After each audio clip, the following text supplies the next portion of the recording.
they still gotta play us. Let's go, baby. Woo!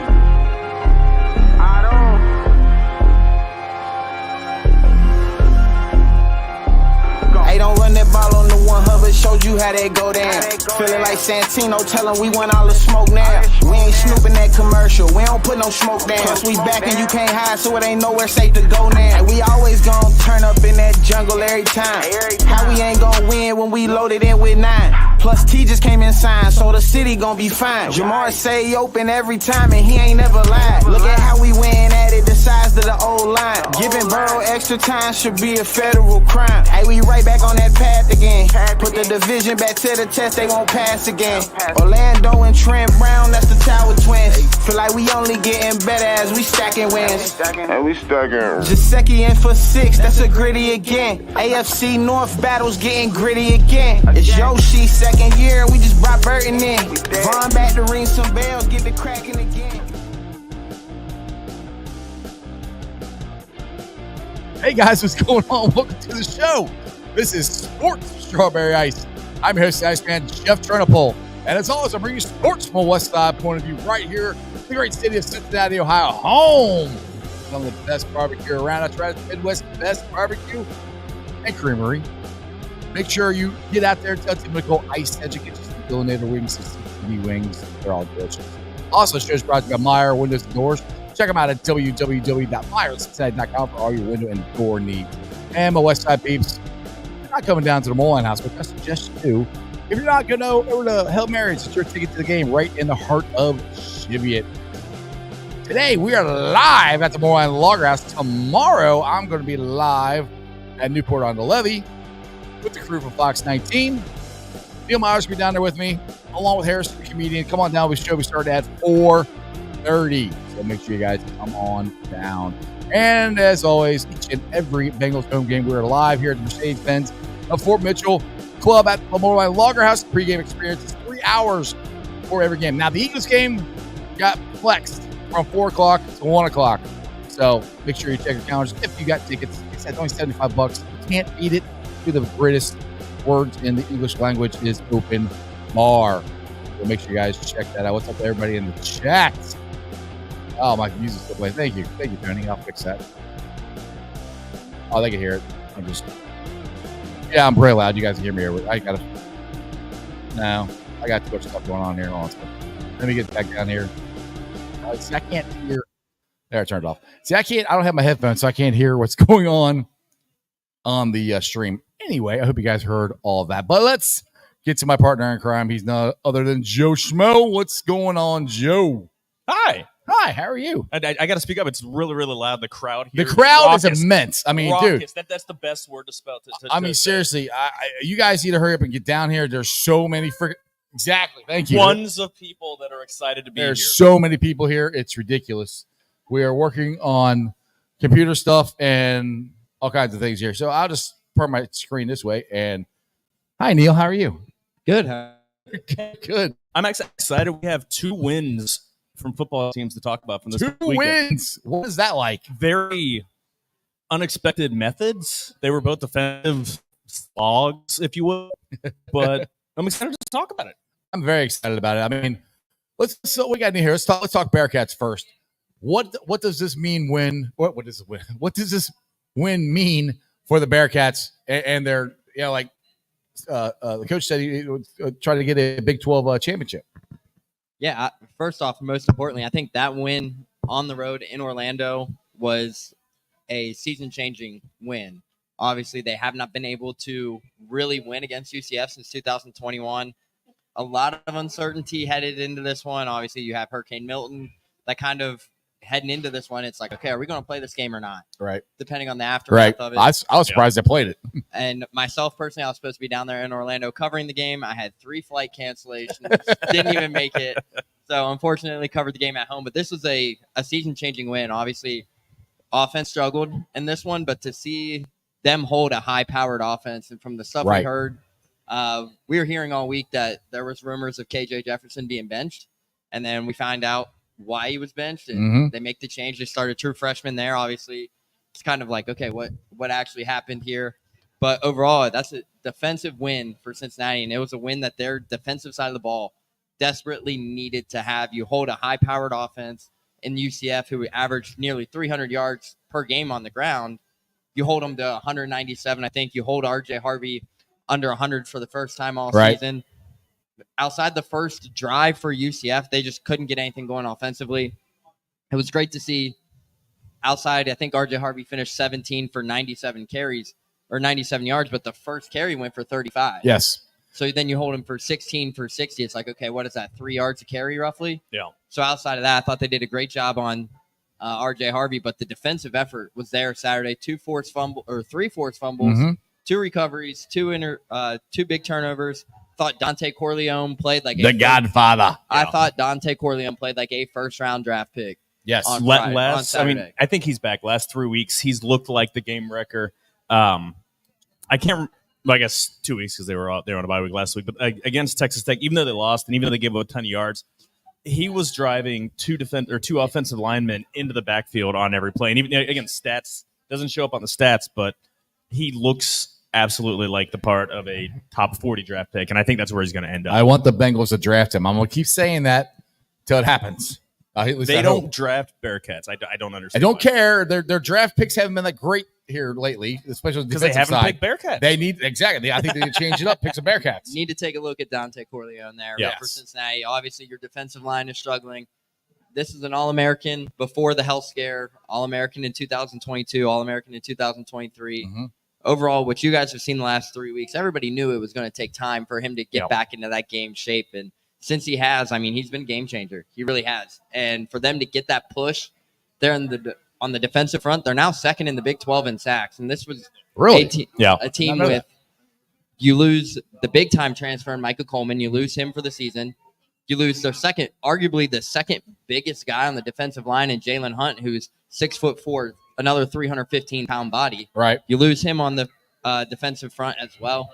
This is a banged-up defensive line, and everybody thought entering into the season, you see those 2 losses. It's like, well, obviously everything going on with Dante, everybody was like, Cincinnati going to be able to get pressure? Are they able to get to the quarterback? And after the first week, they kind of struggled, but they've turned it up a notch. And I mean, I don't know if did you guys watch the Clifton cut after the game on? I did not get a chance to watch that yet. I did retweet it, but I have not got a chance to watch it yet. For those who watch those after each game, Clay Colvin, Amani Anderson, those guys from the creative department do a great job. But it was great to see the final play where they send 2 for the sack between Golday and Bartlett. Little do people know, UCF called the timeout. It was a great inside look. They called the timeout. It was a group of 4. It was Scott Satterfield, Tyson Veit, Golday, and Bartlett there in a circle. And then Tyson Veit said, how comfortable are you guys dialing up the pressure? Because I want to bring it. Brings the pressure, you get the sack, it's game over. In a situation where UCF was driving, but the defensive effort, I mean, you see their defense is filled of guys in the transfer portal. And then 7 of the starters are from the transfer portal. And Jake Golday, people forget, this is a guy who's coming from Central Arkansas, an FCS level school where probably used to playing in front of maybe 5,000, 10,000 fans. And if that comes in here and he's making every opportunity. Is that for him? Is that where Scottie Pippen went? Central Arkansas? I believe so. I think so. Okay. I believe so. I saw that. I'm like, I think that's the same school Scottie went to. He was the star of the game for me. I mean, he was literally everywhere. I know he's got a ton of speed coming on the outside, which looks like they lack, in the second level and everything. But he made plays, sacks and everything, tackling everywhere. And the big fumble on the first drive. Exactly, knocking the ball out on the funnel there. Drive. Antoine Peak Jr. looked fantastic as well. I know he was on PFF's Team of the Week. National Team of the Week National as well. Team of the Week, exactly. So yeah. Overall he was rated. Indian Hills, yes. Thank you, Track. Indian Hills, Antoine Peak Jr., exactly. I think he was rated a 90.3 by PFF this week. Yeah, that's the pride of the CHL, Cincinnati Hills League. Yeah. I get confused with all the high school stuff. I don't know. We need to do a high school show sometime. Yeah, it's little old Deer Park that my kid goes. One of my kids go to is in the same league and they get smoked by everybody. So was it funny that not funny that both our teams, Bengals and Bearcats, won, but how similar the games were. Yeah, it was a defensive struggle, offense struggled, defense stepped up and made the plays.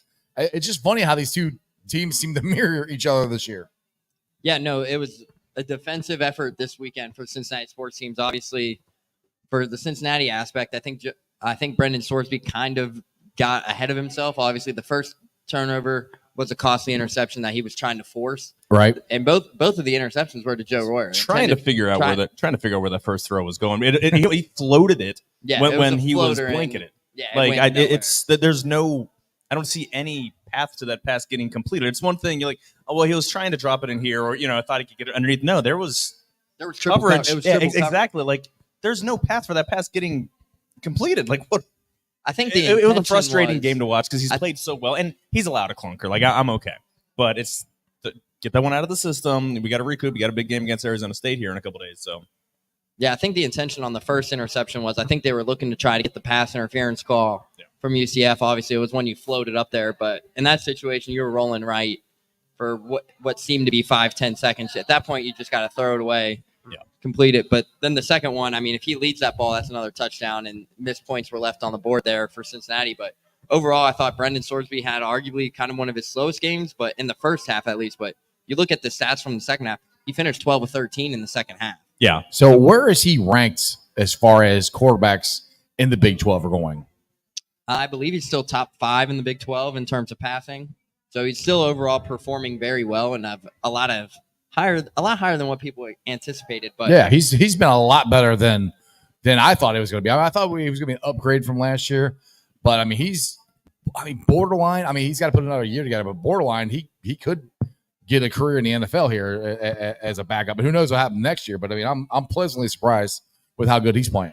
Yeah, no, absolutely, and it might not even be as a backup because people forget that despite he was at Indiana for 2 years, he had the redshirt year, so he's only a redshirt sophomore. Yeah. So he's got 3 years of eligibility. 3 more years. All right, So I didn't realize that. He's got. So hopefully we keep him for 3 years. But how the transfer portal goes now. NILs and all that stuff. You never know. But I mean, a lot of the Bearcats, or I won't say a lot of them. The key ones stayed last year, which was huge for this year. And the bums went to Central Florida. One of us already transferred back out. And did you guys see the graphic they posted after the game? I didn't, but was it? I mean, I know Pace did nothing, and Miles Montgomery had like 1 carry for 1 yard or something. Miles Montgomery had 3 carries for 12 yards. Okay. Deshaun Pace had 1 tackle, and in the graphic that Cincinnati posted after the win, there's 2 UCF Knights chasing Corey Kiner, and one of them is Deshaun Pace. Suck it. That's exactly. Sorsby, if you're looking at quarterback rating, he's 4th in the conference, behind Shedeur Sanders, Rocco Becht of Iowa State, and Josh Hoover of TCU. But TCU sucks, so they're bad. I expect them to be pretty solid. They're bad. BYU, are they still undefeated? Or are they? Yeah, 6-0. All right, that's surprising. I did not. Out of all the teams coming in, I did not think they would be the one to be undefeated. But were we ranked out here? No, this is just. So where is UC? I'll just ask you, Nate. Where's UC ranked in the Big 12? I mean, Sats talk about winning a Big 12 championship. Is that still a real possibility? It is a real possibility. I think they're sitting at tied for 3rd, but there's 3 or 4 teams sitting at that 2-1 kind of level right there. Obviously, you have BYU at the top. Right. You have Iowa State at the top. Those are your 2 3-0 teams up there at the top. But overall, the Big 12, it's open for anybody right now. BYU was a team where me personally, I had them voted in 12th in my preseason poll that I submitted to the conference. So it's like you knew what you're talking about or something, huh? I don't know about that one. I think clearly I'm wrong on something.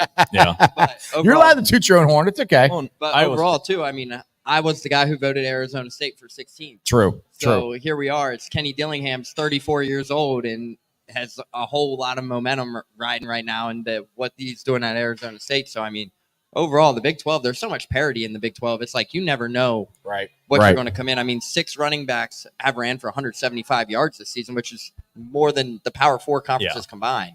So that's just a crazy league that the Big 12 is. And I'm glad that the Bearcats season is doing better than after the Pitt game. Yeah, we were kind of down. Like, it looked like this is going to be a do-over of 2020. Sat has turned it around, and I've said this, with the Big 12 being the new Big 12 with 16 teams and everything, this is the time to grab it and be the big dog if you can and establish yourself as one of the power teams in this conference. I'm not saying UC's there yet, but they're in the right direction. What's your thoughts on the Arizona game coming up here, Neil?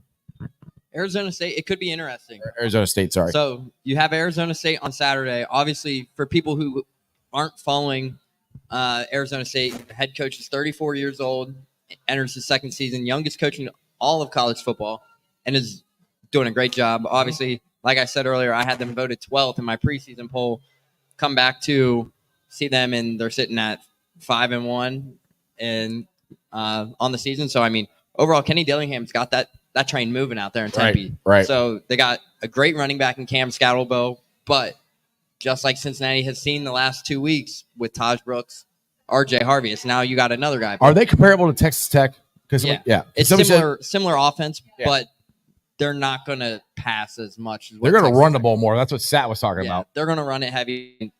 Scattlebow is kind of similar to Taj Brooks. Taj Brooks is a little bit bigger, but Cam Scattlebow is going to run you over. He's going to try to run you over, and they're going to give him 30 carries a game. So, I mean, 170.5 all-purpose yards a game, third in the nation entering Saturday. So, overall, it's going to be interesting to see how this one really plays out. But it's another homecoming match for Cincinnati. Obviously, alumni, fans, and everything, you have the homecoming there. But Arizona State has two contributors from last season's team coming back, and Justin Watley, who missed the Utah game. Obviously, Arizona State's coming off a big win versus number 16 Utah.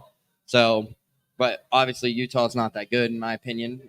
Cam Rising now out for the season, so you never know what Utah you're going to get. But overall, this Arizona State team, you have Justin Watley potentially playing. I know he missed the game last week. Sounds like he might give it a go. And if anybody knows anything, it's guys who's covered Justin over the last few years. This is a game that's been circled on the calendar for the last year. I expect to see him out there Saturday, and then same with Shimon Mateer, who's their number one tight end out there. So it's going to be a lot of familiar faces in Nibbert Stadium on Saturday, but it's going to be a matchup, and it's going to be a lot closer than people think. Did you hear that Cam Rising is looking at the possibility of getting an 8th year of eligibility? Just go ahead and hang them up, Cam. I mean, at some point, I don't know how many of you guys remember Necessary Roughness, Paul Blake, Scott Bakula. Yes. 40-year-old quarterback. That's going to be Cam Rising. Guys, we got to remember, too, Miami has a tight end that's on its 9th year. 9th year. Jeez. How do you have 9 years of college eligibility? You had the two. Had the two season enders, so which both of those qualified for medicals. Yeah. Then you had the typical red shirt.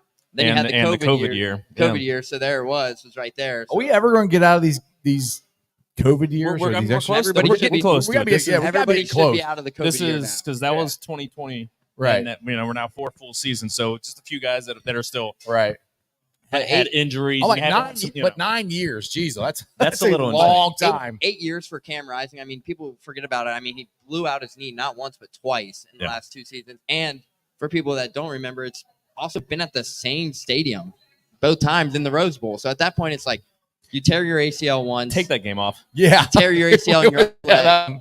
Now he has another lower leg injury that they're still waiting on the severity, but it's announced the season ending. It's like, okay, like I hate to say it, but is Isaac Wilson going to take you to a Big 12 championship? I don't think so. I really don't think so. He struggled. Obviously, his brother had a great college career, but has done nothing in the NFL.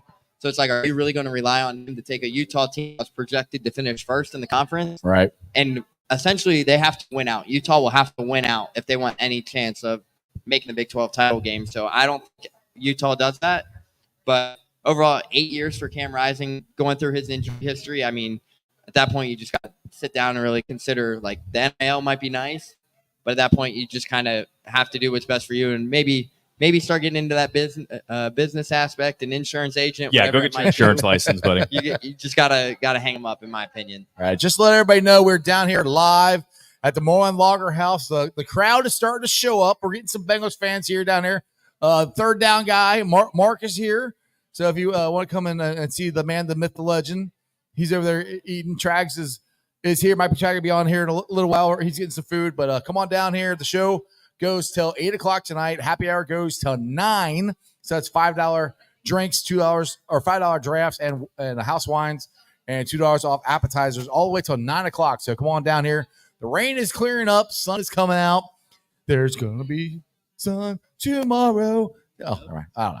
Just come on down. It's going to be a lot of fun. Don't ask me. I don't know. I'll just start singing stuff. Don't do that. All right. So University of Cincinnati Bearcats are ranked. Basketball is ranked 20th. Is that right? Yeah, 20. 20th. That's it. When was the last time they were ranked preseason in the top 25? Do you know offhand? 2012. That is a long time ago. I mean, my son is 24 4 now. He was 12 then. That's a long time ago. I am so I haven't been this happy or this excited about a basketball team for the Bearcats probably since 2012. And even then, I love Mick Cronin, but I was never that excited about his teams because they're just kind of boring to watch, but they were what they were. Yeah, you used to. Yeah, that's what my wife said. You used to have to buy basketball tickets and football tickets. But now, this team, I'm very excited with the athletes that they had. Now, we did lose Tyler McKinley. Thank you. We did lose him for the season. But there's still a lot of good players on this team. What's your thoughts of going into the season, too? Yeah, going into the season, I mean, obviously, we have all talked about what this team's expectations and what the preseason rankings would be. Heading into this one, you look at all the metrics. Ken Pom released their number 1 overall rankings released earlier this week, number 17. And for those who follow Ken Pom and the analytical aspect of things, guys, you look at the top 6 or top 16 teams in there, 7 of them come from the Big 12. Yeah. So it's arguably saying it's the best you're basketball playing conference. Some of the best defensive teams in the country. Houston's obviously number 1. There's no let up in the Big 12 whatsoever. Absolutely not. There's none. There's no games off. So overall, I mean, you're looking at the roster right now. I mean, Connor Hickman's going to potentially come in and play key significant minutes. Now, whether that's his role is still being determined, but overall, you lose Tyler McKinley. Dylan Mitchell is going to be the big time addition. Obviously, everybody knows that from Texas, but Dan Skillings, Simas Lukosius, Aziz Bandego has looked like he has lived in the monster consistent. Their biggest thing for me, those 3, they have to be consistent this year, more consistent. Yeah, absolutely. Obviously, you look back a season ago and you lose 7 games by combined, what was it, 10 points? Yeah, it was ridiculous. It was so frustrating. It was entertaining, but frustrating at the same time. It's like, can we just pull one of these games out, just make one more play to pull them out? And hopefully we do that this year. But I think they learned a lot from last year. They should grow. Well, and you can figure your 2 lead guards were both in their first year playing big-time college basketball. I mean, Jizzle James was a true freshman, and Dede Thomas was a JUCO. So it's having those guys with a year of experience under their belt and the ability that those 2 have. I mean, Dede Thomas is so fast coming up the court. I mean, I can't. He's almost recall. too fast for himself. Yeah, sometimes he looks out of control, but I can't remember the last guard that we've had that's had that just speed. Down the guy with the big hair, Mikey Saunders Jr. Yeah, Mike Saunders. Yeah, I forgot, but he was around fast for like 3 weeks. Yeah, he wasn't around, but he's the last guy I remember being that fast. I know. And then again, Jizzle James, who's just built like his dad. He's built like a running back. Yeah, and again, and I keep saying it, seeing him come downhill when he gets a lane, when he gets a little bit of space. I mean, there are a lot of big guys that are going to be getting out of his way, and just letting him down because he's going to run them over. I mean, you get, especially in college, a lot of these big guys, they might be 6'10", 6'11", but they're 215 pounds. He's bigger than they are. Yeah, and they're not going to get bodied or dunked on by some 6'3" guards. So they'll just kind of play a little Ole Matador defense. So, and how much weight has Bandego put on in the Monster Factory? You're talking about last week.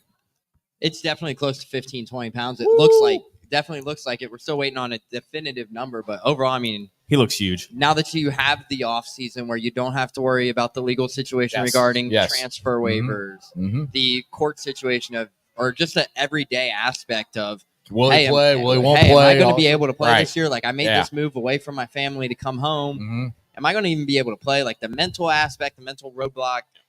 There's so many things that were uncertain last year for a guy like Aziz Bandego. And then you come in this season, and this is a guy who could arguably go out there and hands down win Big 12 Defensive Player of the Year. Right. And I mean, he looks the part right now to do it. We got a question here from Brad. Brad, you were down here last week. You didn't make it back-to-back weeks. I'm so disappointed. Just kidding. But he wants to know how is Day recovering from his surgery? Yeah, so Day actually was cleared in early June from full basketball activities. For those who remember, he broke his foot there versus San Francisco in the final. He had to have surgery.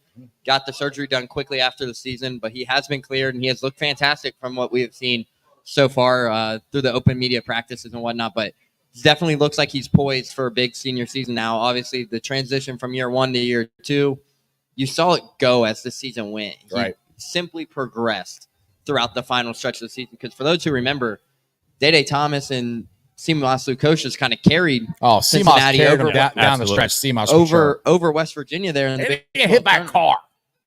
which is people Yeah. forget, which It's is crazy. you're shooting 44% from three in your last 10 games of the season after being hit by a car. Not many Yeah. people could have Right. really predicted that. But overall, he's progressed well. He's 100% healthy, 100% clear, back there practicing with the team heading into a Friday night scrimmage versus Ohio State. So Yes. I do expect Other- Dede Thomas to be out there Friday night. I'm glad you brought that up. Tickets still available? Do you know? Tickets still available I from know, what we- like $20, right? 20 bucks. Yeah, super Yeah. cheap from what I heard earlier today. It sounds like the lower bowl's completely sold out.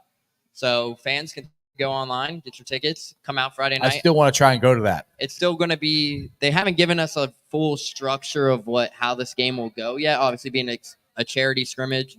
We're scheduled to hear from Jake Diebler and Wes Miller tomorrow. It sounds like roughly in the morning. So we'll hear from them. We'll kind of maybe ask an idea of how this thing will really go on Friday night. But overall, fans should expect a full fun basketball game at Fifth Third on Friday night. So And just for everybody who's wondered, Neil works under pressure because me and Joe are getting ready for the show here. We're sitting out here in this nice covered place here at Moerlein Lager House, and it started pouring down rain. And all of a sudden, about 20 minutes before the show starts, Neil shows up and goes, "Well, that was fun.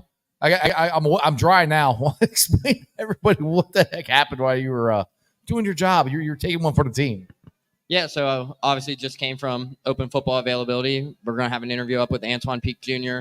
later tonight, but got cut a little bit short because we were working with some unfortunate weather situations. Got stuck in a little downpour up on campus, but overall, great content. I'll have that uploaded later today, but got to work under pressure when it comes to you sometimes. So I do have a question for you real quick. What do we expect from Rayvon Griffith? Obviously, he was kind of a surprise getting – I mean, he beginning of the season, I think we thought he was going to contribute last year. Yeah. And he didn't get any playing time. I mean, Did he play at walk-ons. all? I think he redshirted. Yeah, right. Yeah, And, you know, yeah, I know he he ended up red- redshirting, which is a surprise. But I even in the what are they allowed to play? 10 Basketball, game? you can't even play anything. Okay, I The thought moment they really? You can the play moment anything? you touch Oh. that court in basketball, Okay. college basketball, your red shirt is gone. Okay. So what do we expect from him? I mean, he's got decent size for a wing, but there are a fair amount of wing players. The team seems to be counting on him as a contributor, but where do you think he fits in? I mean, is he second line? I mean, is he going to come in for Skillings or?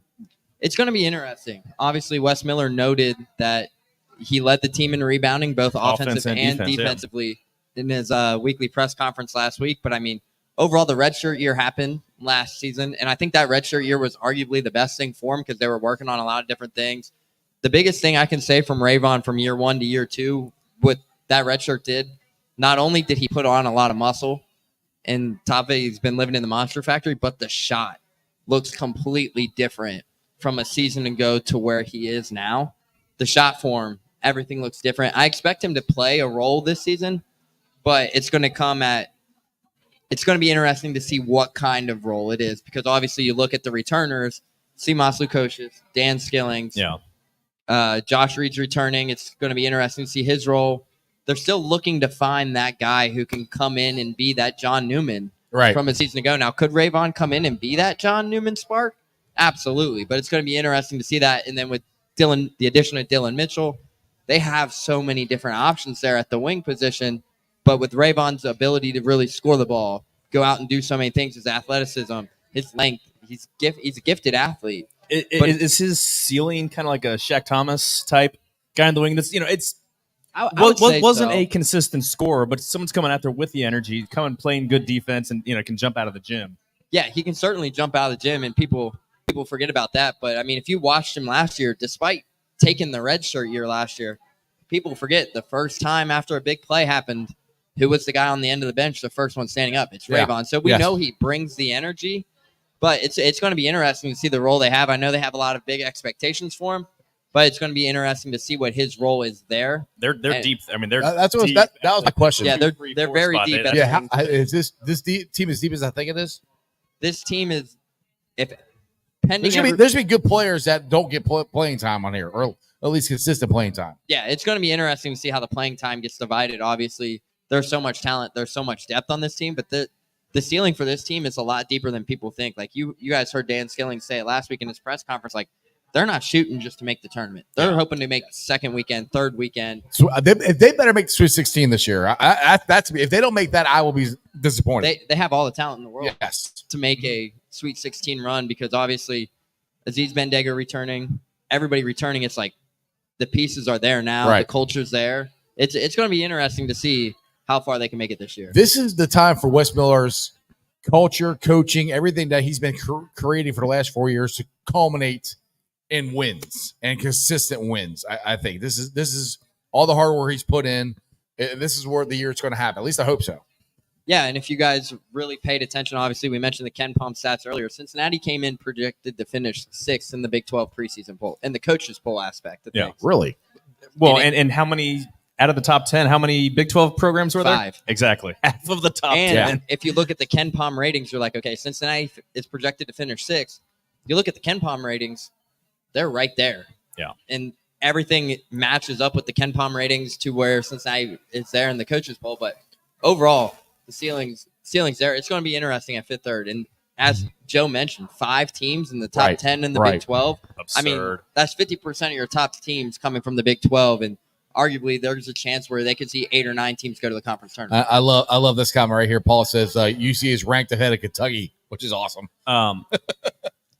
And considering that Brett Yormark has been flirting with Gonzaga and UConn, who are the 6 and 3 third ranked team, Big 12's tough enough, man. We don't need to go chasing to add more teams, especially ones that don't make any geographic sense. Like, I mean, it's 16 teams right now. How many more do you need? I mean, SEC's got what, 18? 16. They're 16 too? Yeah. Although they're 18. Big 10 is 16. That's to me. That's Pac-12 is 2. Yeah, Pac-12 it doesn't At exist. least till next. I thought the Pac-12 just jumped to 5. They're They're adding, in but I mean, right talks, now, not they're official, right yeah. now it's just Oregon State, Yeah. Washington State. Yeah, it's still in negotiations, but yeah, I think 16. I don't know. They'll probably add more, but 16 to me seems like a good number. I mean, you get any more, it's just like, I don't know. The scheduling becomes stupid because you're not playing teams for a couple, for several seasons, right? And at that point, what's the point of them being in the same conference? Well, yeah. Now you look at it's a great thing you mentioned that because you look at the schedule for what UC has right now. They play BYU and Utah in 1 week out in Utah, so it's perfect for them because they can plan stay it out. They perfect. just stay out there, right? Yeah. But it's perfect there. But on the aspect Go of ski for a couple days. adding Gonzaga, it's like, okay, you're going to Washington now. Right. Like that's a whole nother time zone in itself to where we're already at. It's like, do you and really want to that's the add thing. 4? Like you add Gonzaga out in Spokane, Washington, then you're going to Orlando, Florida. It's literally Right. Or you're going to UConn up in Stores, Connecticut for the Olympic sport, like the non-revenue generating sports. It's just idiotic. They need to. Gonzaga's only coming for basketball. That's all they got. Well, right. They're not adding anything to football. Well, because they don't have football anyway. Well, I know, but that's why. That's what killed. I think that's what killed the Big East is they kept adding these teams for football, and they had so many in basketball. ESPN killed the Big East. Basketball in this conference in football, and I think that's what killed it. That's where I'm like, 16 is good. I don't know, man. Maybe I'm old, but not much. I know I am old, but 16 is good for me. I can't wait until at least football is going to be different. I can't wait until football breaks apart and there's 64, 72 teams and it's actual more common sense divisions and crap like that. So what I said, and I wrote an article on this for ZTV, and I brought this up on Friday show. I haven't brought it up to you guys yet. This is what I think they need to do just for football. At least get the Power Four, which is what we have. Say what you want back Pac-12. It's Power Four. Take one of the commissioners gets smart enough to go, hey, we don't need the NCAA. Hire themselves a commissioner, break everybody up. You can do it geographically, which would be better for the fans. Everybody's like, why would you do that? Because it'd be better for the fans. You have more natural rivals. Yeah. It would be a lot more fun. You wouldn't have to go from Ohio to California. We would have Ohio State and Oregon. You wouldn't have to have it because you have your geographical rivals. UC is going to be playing Colorado at a 10:30 kickoff in Boulder, which means that game's going to be ending at 11 or going to be ending at like 1:30 local time. Yeah, and it's also a great thing you mentioned that because Colorado has not played a day game outside of their trip to UCF at one time this season. And UC keeps getting noon kickoff I can't tell. That's why I keep saying it's like they don't need the NCAA. Just break off, get a commissioner, and the National College Football conference or whatever. Whatever, yeah. Yeah, no, you can do north, south, east, west, however you want to do it. I think 8 divisions. Yeah. You play 14 games. You play 7 conference games, 7 like one game against each team, just like NFL does. Right, exactly. And then boom, like you don't have to worry about scheduling non-conference crap. You meet like you just play the teams. You play enough. In your conference, you would have to play a non-conference anything because your conference would be good enough. Because you play each team, right? Like one team from each division, so there's your 14 games, right? Boom. That's why makes too much sense. And they would make a ton of money. I mean, they might make more money at it. I know a lot more money because it's you're not subsidizing the other sports, right? And that's the thing is, then the other sports can go back to their regular conferences, and they don't have to go. If you're an ice hockey team, you don't have to go from Ohio State all the way out to LA to play UCLA. Which I don't know if UCLA has hockey or not, but I'm just just think swim diving team, swimming and diving team. Yeah, there you go. Yeah. Stanford swim diving team has to go all the way across country to that's crazy. Florida State those sports deserve to be played. They deserve to. Absolutely, these athletes deserve to to have the ability to play, but they're costing so much money for just for football reasons. Just break it apart and go back to common sense. Forget too, these other sports, they're flying charter. Exactly, right. They're not flying on first a private class plane. Yeah, like they don't have a private plane. Like you guys mentioned, the swim and dive team for UC, they're flying commercial. Yep. Yeah, they're all getting these on other next sports, to. And people don't take that into consideration. Yeah. But only football and basketball, baseball, essentially, maybe every now and then, if you're a big program, Vandy, LSU, Kentucky, whatever it might be, are the only programs that are flying commercial. Or flying on their own jet. Everybody else is flying commercial. It has to go through the TSA and all that kind of stuff. I just can't believe they haven't figured it out yet. More sense. Where they got the Big Ten network, you got the SEC network, just take your money, screw the NCAA, kick them out, and do your own thing. You can do that. And trust me, TV markets will come with you. The fans will come with you. It would be the markets would be better. It would make because you're not having to subsidize the NCAA. You collectively you keep the money exactly, and the colleges can get more money. I mean, it's just I don't know. Like I said, it makes pretty good sense to me, but I don't. That's why I. Woo! All right, we're having street racing going on here at the Moerlein Lager House. So come on down here if you got your supercars. Starting line is starting here in about 20 minutes. So place your bets. No, I'm just kidding. But back to what I was saying. I just the NCAA. There's no reason for them. They're outdated. You don't need them.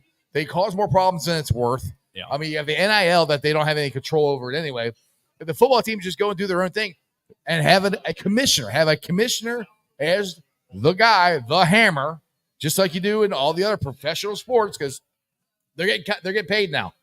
You call it professional, you call it amateur, whatever. They're getting paid. The players getting paid. Treat it like a professional sport. Yeah, no, absolutely. Speaking of NIL, I need to ask you guys this. Your opinions on the ending of the Ohio State-Oregon game. Where the hell was he running? Will Howard, you paid him $1.5 million. Where was he running? Like that.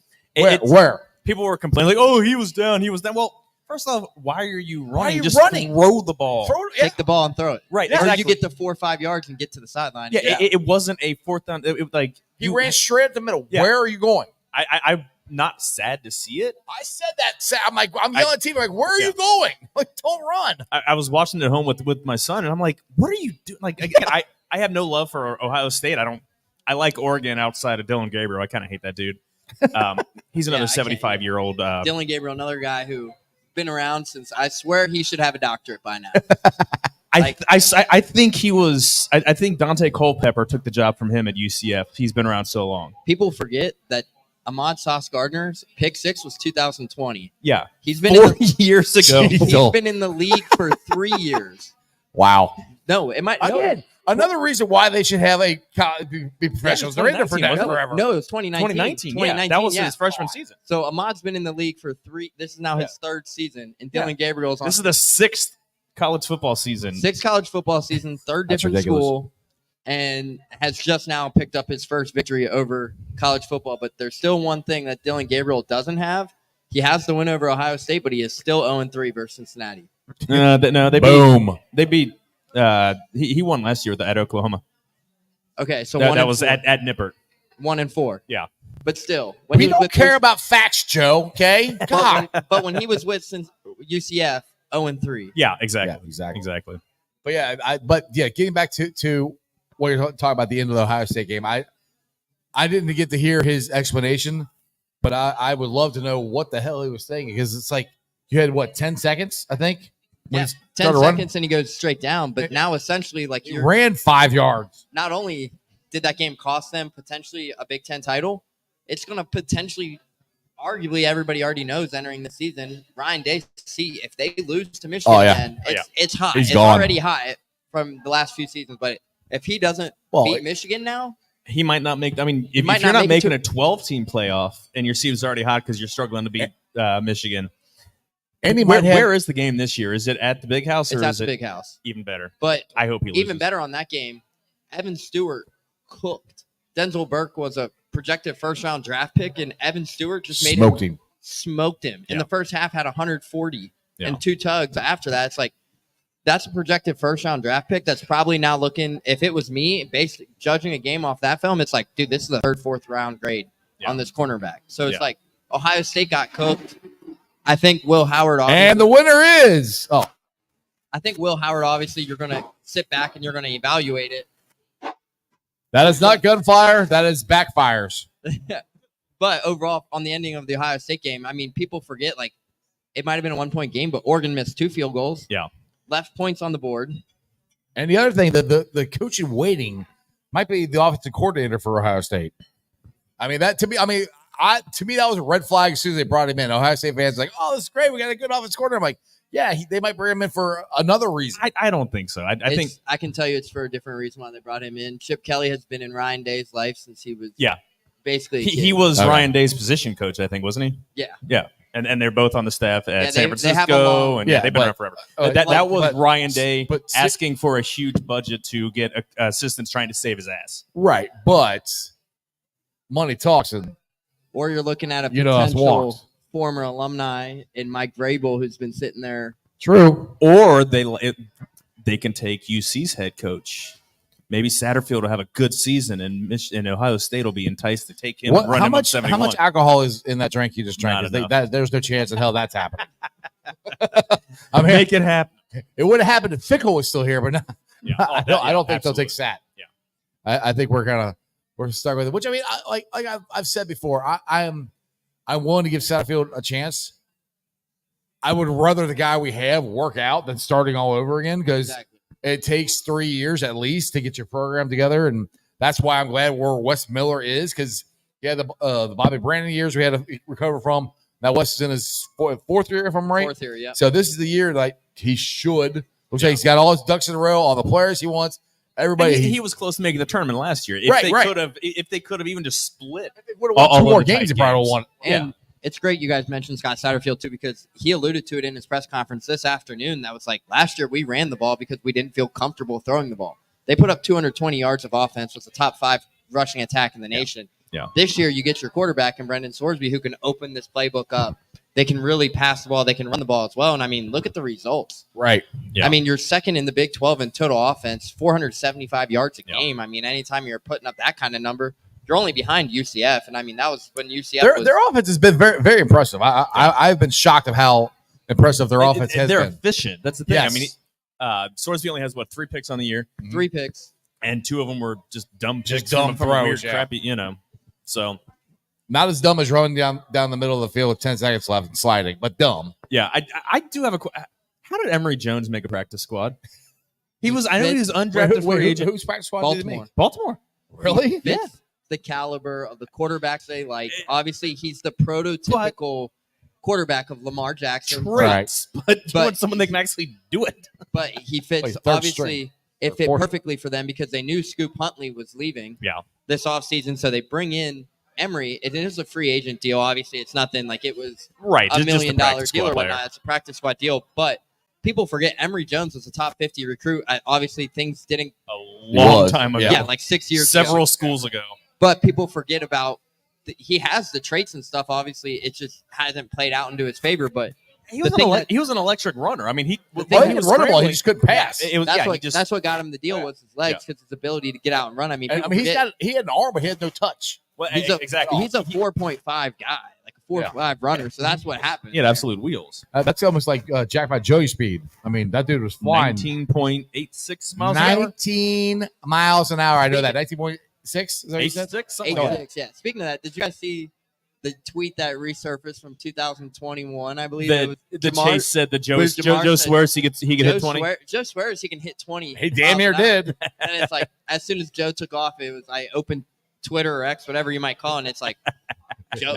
It's them retweeting the tweet, and then I see Ben Baby's next gen stat tweet, and it was 19.86. I'm like, well, I mean, you kind of hit that. It's like, hey, I mean, and he said he had knee surgery, so I mean, so we'll, he probably hit 20 in his prime. I mean, he was a dual threat quarterback, like when he was recruited. So he looked pretty fast on that. But once again, we're live down here at the Moerlein Lager House.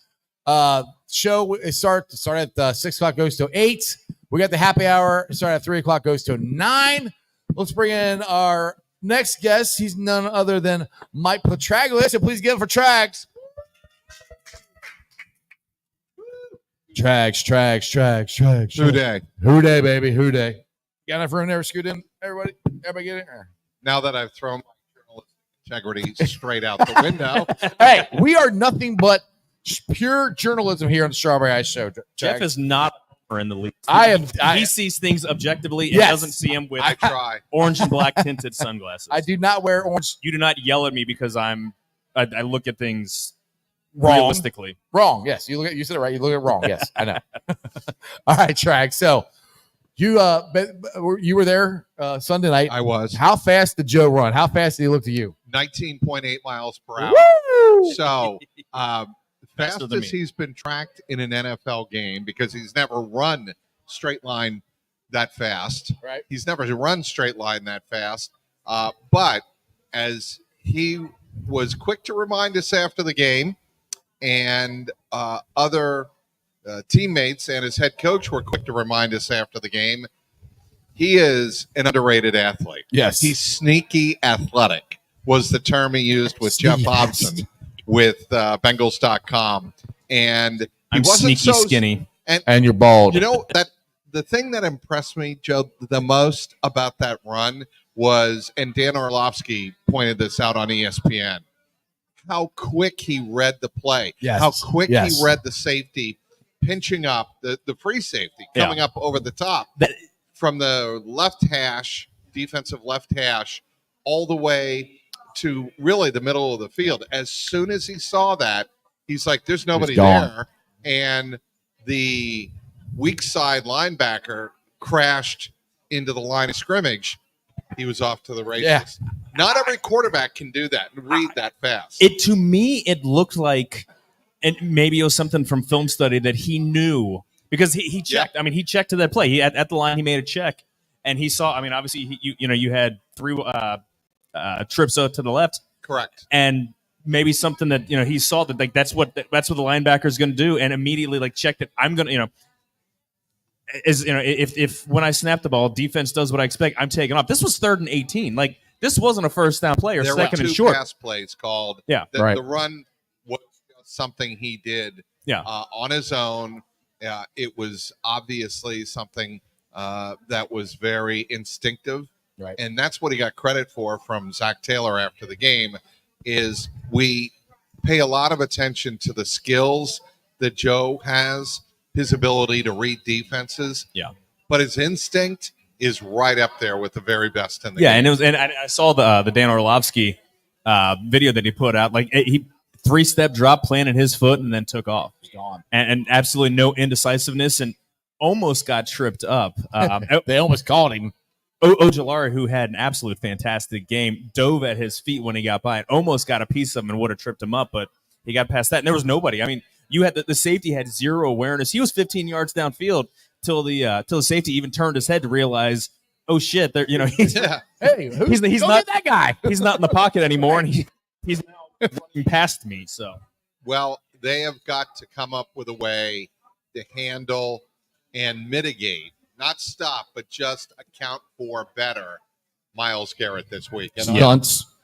And I'm telling you, I had Paul Daner Jr. on the Jungle Roar Pod this afternoon, and we both agree you're not going to stop Myles. He's going to get his. He's going to move all along the Browns defensive front. But if Sunday night was any indication, I am optimistic that the Bengals can go into Cleveland, manage to get 5 to 10 significant plays, and beat the Browns. Yeah, optimistically scared. But one thing I want to ask you, and Joe, and I know some of the comments here on Monday were bringing this up. Joe mentioned he still kind of had happy feet from time to time. Is that concerning? I mean, he's been 4 years since the knee injury or whatever. I'll tell you what I read that to be. Yeah. Anybody watched the first half of that game, he was getting beat up. They had Brian. They didn't have Kayvon Thibodeau, but they did have, obviously, Dexter Lawrence and his 6 sacks and Brian Burns. They activated those two guys very well in the first half. And Burrow, when he has happy feet, those two guys are in his head. Right. And in years past, when we say Myles Garrett is in Joe Burrow's head, it doesn't mean that he thinks he can't beat them. It is he's aware of them. His clock is faster. Yeah. That one player speeds up the clock in Burrow's processing mind. And when that happens, that really presents itself in happy feet, fast feet. Right. And that's what happened in the first half Sunday night. That's why he and the offense could not get into a rhythm. But I have a feeling the Bengals are going to find a way to run the ball or do some quick hitters or do some toss pitch play action that's going to keep this Cleveland defensive front a little more honest than they have in the past, where they have gone into these games saying, we don't care what your pass rush is. We're going to beat you with a pass. And the Browns are like, okay, try to do that. Good luck. Because we're going to send, quote unquote, the dogs after you. Yeah. And Cleveland has won those last 6 battles in Cleveland. Now, the Giants ran a lot of stunts, and we talked about this before the show. We started interior stunts. How did the Bengals recognize that? Did they address that in the press conference? Well, I know. Or afterwards, Paul Dehner and I talked about that again today on my pod, and what he noticed in watching the game back on film was that the interior Bengals offensive line, where most of the pressure came on Sunday night, did not have a terrible game man to man. They were doing some delays. They were sending pressure at different times, and they were attacking different gaps where the responsibilities were kind of split, and there had to be decisions made quickly, and the Bengals were slow to make those decisions in terms of protections, and that's why they got beat.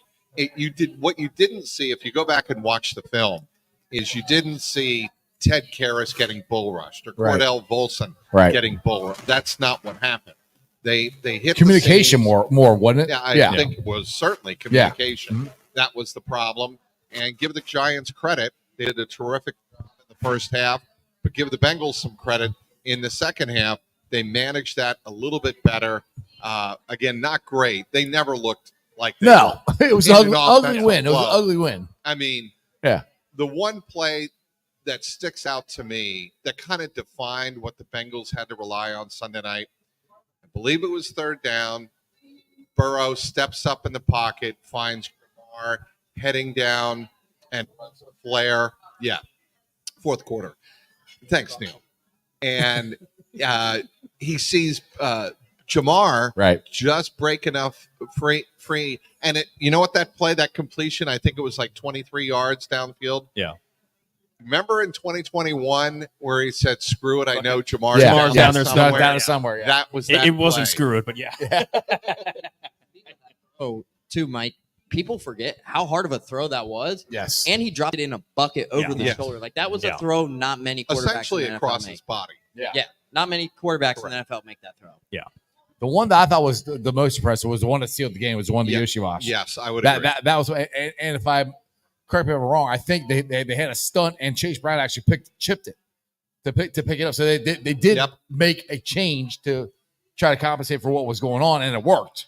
Look, Sunday night was, and it may be the case on Sunday in Cleveland as well, but Sunday night was about Burrow moving around in the pocket.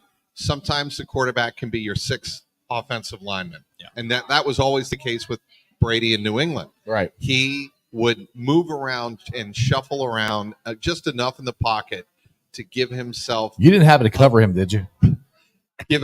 enough time. And that is what Brady did so well. And I thought that's what Burrow did much better in the second half Sunday night, is he was able to move around. And that third down throw to Yoshi on third, and I think it was 13, 3rd and 12. It was not a routine third down. And I'm like, oh my God, they're going to punt, and the Giants are going to get the ball. They're going to march down the field, and at the very worst, tie the game and possibly win it. Guys, I want to tell you, they better fix the fumbling issue. It better be a one-off, because that'll kill them. Yeah, And absolutely. We got lucky that ball went out of bounds. Yeah, Chase. Extremely lucky. That ball went out. And I'll tell you, in that Patriots game, the game that I fear in week 17, we're still going to be talking about, because they're going to be on the bubble of the playoff picture. Maybe they won't be. Maybe they're going to take off on a run like 2022. Hopefully. But I fear that for them, that we're going to look back on that game in Tanner Hudson's fumble at the 2-yard line and go, if he doesn't fumble that ball, we win the game. They win that game. There's no doubt in my mind. They wake up in the second quarter, and maybe they win it like 20-16. They win it ugly. It but changes the whole momentum of the game. It absolutely changed the whole momentum of the game. And then Charlie Jones fumbles the punt, and that was 3 points right Why there. are you bringing up bad memories, Tracks? God. Well, I'm just telling you that those fumbles Sunday night you're right. had the potential of being. And one of them did cost them points. Right. Zach But Moss's the big one fumble. went out of bounds. To me, that's like, I don't know.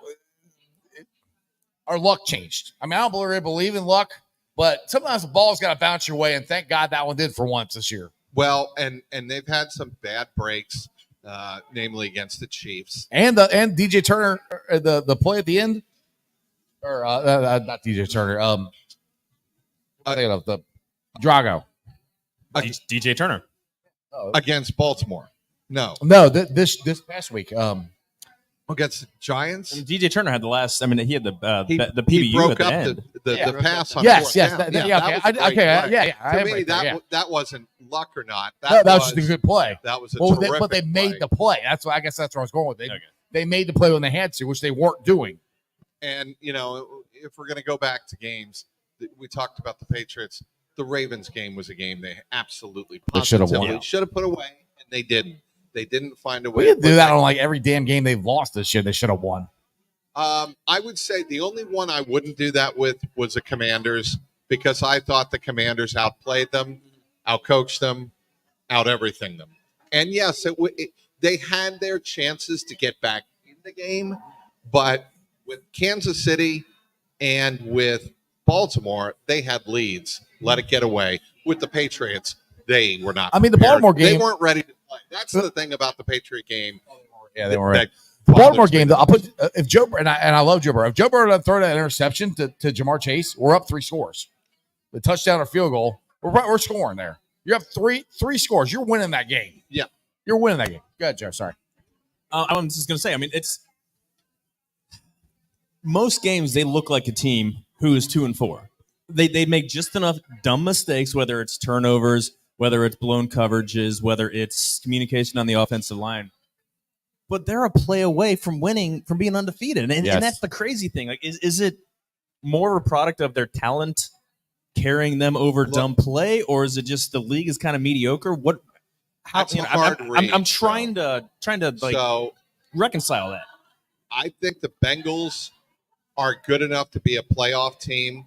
Right now, they are not good enough to go deep in the playoffs. That's the way I would read the Bengals. I can't Look, disagree with that. Anybody who watched them play the Chiefs and the Ravens, without question, the cream of the crop in the AFC, you're talking about a situation where they had the lead late in both games. They outplayed both teams for the majority of those 2 games, and they just couldn't find a way to close out either game. Yeah. But those 2 games, those 2 losses would give me hope that you start playing more inferior quarterbacks, which they're going to be playing coming up. You get yourself in a right place, a right frame of mind and start to close these games. The Bengals, for what it's worth, on Sunday night, they did find a way to close out that game when Chase Brown ran in the touchdown. You finally had a moment at the end of a game, like you did in Carolina, where, okay, the game's over. They're 2 scores down and they're not coming back. Let Trey Hendrickson pin his ears back and just absolutely destroy the left tackle. Looking forward to Sunday's game. Deshaun Watson is historically bad. I mean, legitimately, this season, he's like in pretty much every advanced metric. It's one of the worst quarterbacks since a lot of these stats go back to like 2000. They just traded Amari Cooper to Buffalo. Nick Chubb is Nick Chubb is probably gonna make his first appearance of the year, but there's no way he's gonna get a full. But he's probably going to kill us for some. I don't know. He's not going to get a ton of snaps, but also Jerome He'll Ford. make one big run or something. Yeah, I think Jerome Ford is down too. Don't expect to see Jerome Ford Sunday. What's that? Don't expect to see him Sunday with the injury. It's a hamstring injury. Yeah, exactly. I don't think rolled Jerome out quickly. I wouldn't. They have. This is their defense is going to win. There's no. This is a game that I don't care about. They just handpicked it for him to win. They took away the best receiver. Win it how they won on Sunday. Make a slug. Bengals aren't going to run up and down the field. They're not going to score 35 points.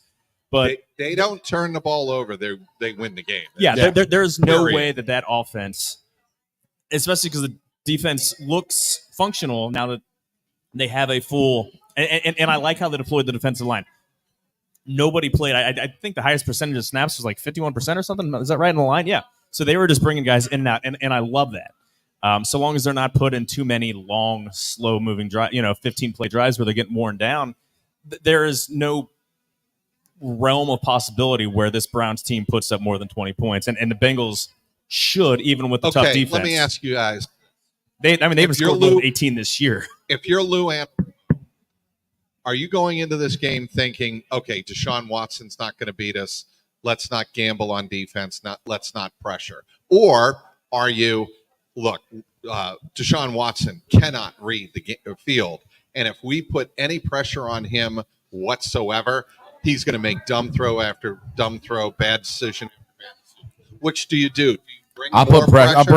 I'm bringing pressure. Yeah, at least in the first half, so it speeds him up in the second half. Because I mean, you could rush 3, and he still sees ghosts, and he's going to throw it into these into triple coverage. I mean, just watching some of the highlights one right now, and everybody knows that. Yeah, good for one if you can get the pressure there, and with how Trey Hendrickson has been playing right now, dial it up. His pressure to sack percentage is the highest in the league. I mean, it's. Well, let's give it to B.J. Hill too. How B.J. Hill had a great game. He was lights out. One thing I want to bring up, Trax, here is that me and this guy got an argument about a couple weeks ago. I said that we haven't seen this past week was the first time we've seen the 4 guys in the middle that we thought we would see. Yeah. And I said I don't know how good that's going to be, because I haven't seen it. I think they look damn good Sunday night. By and large, they play pretty well. Yeah, I think that their full complement of interior defensive line.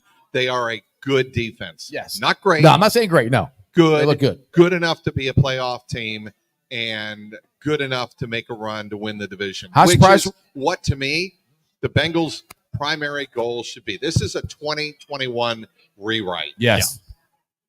Yeah. Get into the playoffs at 10-7, try to win the division, you're going to have to get to 5-4, and then can you find a way at 5-4 to go to Baltimore on a Thursday night on a short week on the road and win that game? If they're healthy, they can. I agree. I mean, they showed you against Baltimore the first time they have the offense to keep pace, and they did that with a defense that was they lost Dax Hill. Essentially, they didn't have Dax Hill in that game. Who was their best cover corner, too. Correct. And they didn't have him for that game. Mm-hmm. They had him for a series and a couple of plays in that game. So you didn't have Dax Hill. You didn't have Sheldon Rankins. You had B.J. Hill in his first game back. Mike Turner went out, or Mike Hilton went out. Mike Hilton went out, correct. So I think if you first take care of business in these next 3 weeks, you're going to be favored. I think in all 3 of them you should be. Presumably. Yeah. And then you go into that game. Can you find a way to win in Baltimore? That's, to me, what, in terms of looking at possibly coming back and winning this division, which I still think is in the It- realm oh, of it's open. possibility. They can. Yeah, it's open. That's what it's going to come down to. How impressed were you with McKinley Jackson for a handful of practices, no training camp? I think he looked pretty good. I think awesome. he gave the Bengals defensive interior exactly what they need. Yes. And that is a guy who's really hard to move off the Yes. spot. The And he's Bengals quick. have had precious few of those guys. Yeah. Where take up two blockers and don't get moved around. And that was his scouting report coming out of college. Is that out of Ole Miss, right? He was at A&M, I thought. Oh no, Mississippi State. Was he Mississippi State? No, I can't remember. It was that. one of the I can't SEC. remember right now. Deshaun Anthony A&M. was Texas Ole A&M. Miss. Okay, yeah. A&M. Sorry, I'm getting my Ole Miss A&M schools all messed up here. But anyway, that was the MO on McKinley Jackson, is that he's not a spectacular player, but he's a stout player. Right. And the Bengals need that, and that's what I think you saw Sunday night. Is it's a guy who can move some bodies but won't get pushed around in the trenches. He's a rookie. He's going to make some rookie mistakes. He's going to miss assignments, but in the big picture, I think he can definitely help the defensive line. And that's what this defense desperately needs. I mean, we had that from a guy named DJ Reader. He's not DJ Reader, don't get me wrong, but No. to have somebody to at least do that from a Fill couple some of the snaps. traits. Yes. They need dogs in the middle of that defense. They need that's the other team they're playing. Oh, sorry, my bad. They need dogs. They need studs in the middle of that defensive line who have attitudes, who say, "Screw it, you're not beating me. Right. You're not moving me." Right. To me, what surprised me with McKinley Jackson was there were a couple plays to where the play was 10, 15 yards downfield, and he's running after. There was a screenplay where he was behind the line of scrimmage, turned and ran 15, like motoring, like most defensive linemen, especially a nose big tackle boy. type. Yeah, big boy is just going to kind of turn around and see that he's out of it and let it go. So I seen someone with that, just the effort. I think that gives me someone who's got that motor. Here's what's got to change on the other side of the ball Sunday in Cleveland. They've got to start running the ball effectively. Yes. Again. That's non-negotiable. They have got to get the ball in the hands of Chase Brown, and Absolutely. got to be able to wear. They've got to be able to And wear not fumble down the ball. on the in the trenches, wear down the Browns, find some cracks here and there, and he's got to get 4.5, 5 yards a carry. To me, I think that this should be a heavy RPO game to be able just to suck the line in, quick throws, or if they start playing back, expecting the run, or expecting the pass, hit them with the run. But I think that they're going to rely a little more heavily on that than they do with the where their strength of the defense is, because they're not as stout on all three levels as they have. It's still the defensive line, but their linebackers aren't as good, and the secondary hasn't played as well, I don't think, as what we're used to them playing. Mike, let me ask you: is it safe to say that Chase Brown is RB1 after this weekend's performance? Obviously, they're both two different running backs, two different skill sets. After the fumble. yes, Well, they both had the fumble. But is it True. safe to say they need to get the ball in Chase Brown's hands more in these upcoming games? Yes, and I think he is the more explosive back. I think late in games, Zach Moss can help you grind out third and short if Chase Brown needs a blow. I think I think they're both very good near the goal line. Mm-hmm. I think when Zach Moss is on the field, you're more likely to have the defense wondering, is What's it a gonna run come or a at you? pass? Because he could run, but he could also be in there for pass protection because he's still a much superior pass blocker back in there in front of Burrow than is Chase Brown. So that's the way I read that. But I would say Chase Brown right now is your RB1. It was interesting to see that they were both on the field for a couple snaps, which I like seeing that because again, it's more variety. It gives the defense something to think about. So the few times I saw it, I saw Chase Brown lined up or split out as a wide receiver, and one as he's coming in motion. But it makes them come out with different personnel groups and you can try to exploit matchups. So How interesting was it to see Jamar Chase in the backfield too. Well, I love. I mean, they've always done that a little bit. They did it more. They did it more, yeah. And that's he's starting his routes from so many different spots on the field. I like that. Here's my take on that. Until Jamar Chase shows me, or they show me that Jamar Chase can break some jet sweeps for big gains, I'm done with that.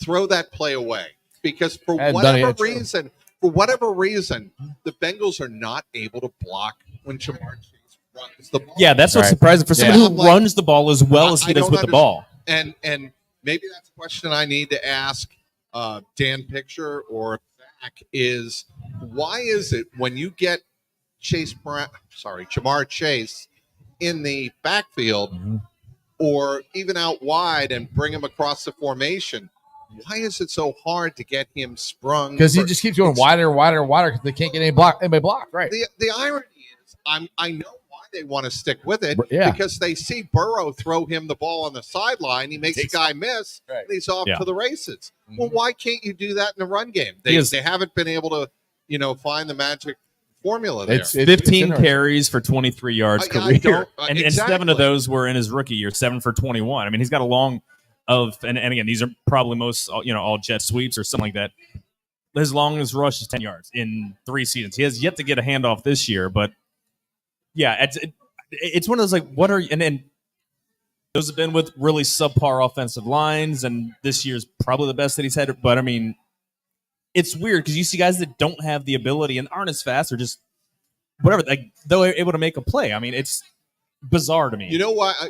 I'll give you my quick read on that. And I think part of it is because when you're throwing Jamar Chase the ball on the perimeter, he has essentially a smaller guy on him. Yeah. And he makes a miss and he's off to the and usually these corners are not the kind of tacklers in pursuit that, let's say, an edge is, a linebacker is. That's why they're linebackers, because they can track guys down and tackle them. Right. And I think for whatever reason, they've had a hard time. Jamar has had a hard time getting past that. But when you're in space, Jamar knows, make one move, make two moves, and I can be gone. Right. So I don't know. They did that little pop pass to him earlier on Sunday that picked up 4 yards, I think. But that was, it's interesting. So we'll see. I want to bring this question up here from chat here. Michael Madden says, I know receivers are playing great, but when is Zach going to trust Burton more? When is Burton going to earn Zach's trust more? Here's my 5 and 10 cent analysis on Jermaine Burton being benched Sunday night, because it certainly caught our eyes 90 minutes before the game, and we're like, uh-oh. What happened? What did he do? What did he not show up for? Right. All of that. And Zach Taylor, after the game, said, don't read anything into it. He knew it was coming. He knew the question was coming, obviously. Well, you had to ask it. Yeah. Don't read too much into it. This is a matchup decision.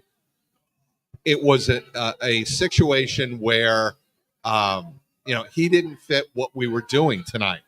And I asked Paul Daner that this morning on the pod, and I said, you buying it or not? And he's like, I'm a little skeptical, because I think there's more to the story here because of what Jermaine Burton was getting in terms of opportunities, and for it to be just completely turned off and him being inactive for a game is strange. My read on it is that in this particular game against the Giants, they knew that Burrow wasn't going to get a ton of time to throw deep developing routes, especially if Joe's responsibility was to read 2 or 3 options 20 yards downfield. He wasn't going to have that kind of time to do that. And they went into the game saying, if that's the case, then we're not going to activate Jermaine. Let's let him study the playbook another week, take the pressure off him being ready to play in this game, and look ahead to maybe using him against Cleveland. That's my read on that. I think I do take Zach's word because he answered it so quickly. And I think he knew it was he knew the question was coming. And I think in this particular case, if it's a one-off and it's a one-game situation, or even 2 games, maybe, I'll give him that. But if it goes beyond that, then it's more a discipline, preparation, attitude type of issue they're dealing with Burton. I don't think and they are giving up on Jermaine Burton at this point. And T.I. only got snaps, although one of them was a design. I don't know if it was like a wind-back screen to him that got blown up. They took Chase and Higgins off. Higgins got popped pretty good in the arm. I was concerned he'd have some kind of arm injury. They took Chase off for the next snap, and they ran a designed wind-back screen to T.I. Trenton Irwin. I'm like, what are we doing? That's an interesting, bold move. Sometimes, look, play callers like Zach are like mad scientists. They think that there's a play that the defense hasn't seen an iteration, and we can catch them off guard. And if it's one play that goes for 21 yards downfield or gets us 21 yards from the line of scrimmage, it's worth that. Yeah. So I want to get back to Burton. And the other thing is with him, this also goes to him not being able to run the full route tree. So we saw him training camp. No question. Yeah, we saw him at training camp trying to do this a lot. He couldn't do it. So that's the thing is if they don't think he can get deep, or they got time for Joe to get deep, they can't use him. Right. I mean, that's exactly my point. Yeah. So there's only he's got one play, and if you can't use it for him, then why is he out there? That is why he was scratched. Right. That's why he was inactive. If he can't run short and intermediate, or more to the point, if Burrow doesn't trust him short and intermediate, then why is he active? And that's why he was inactive. And Joe trusts, and Joe, you can say what you will about T.I., but Joe trusts Trenton.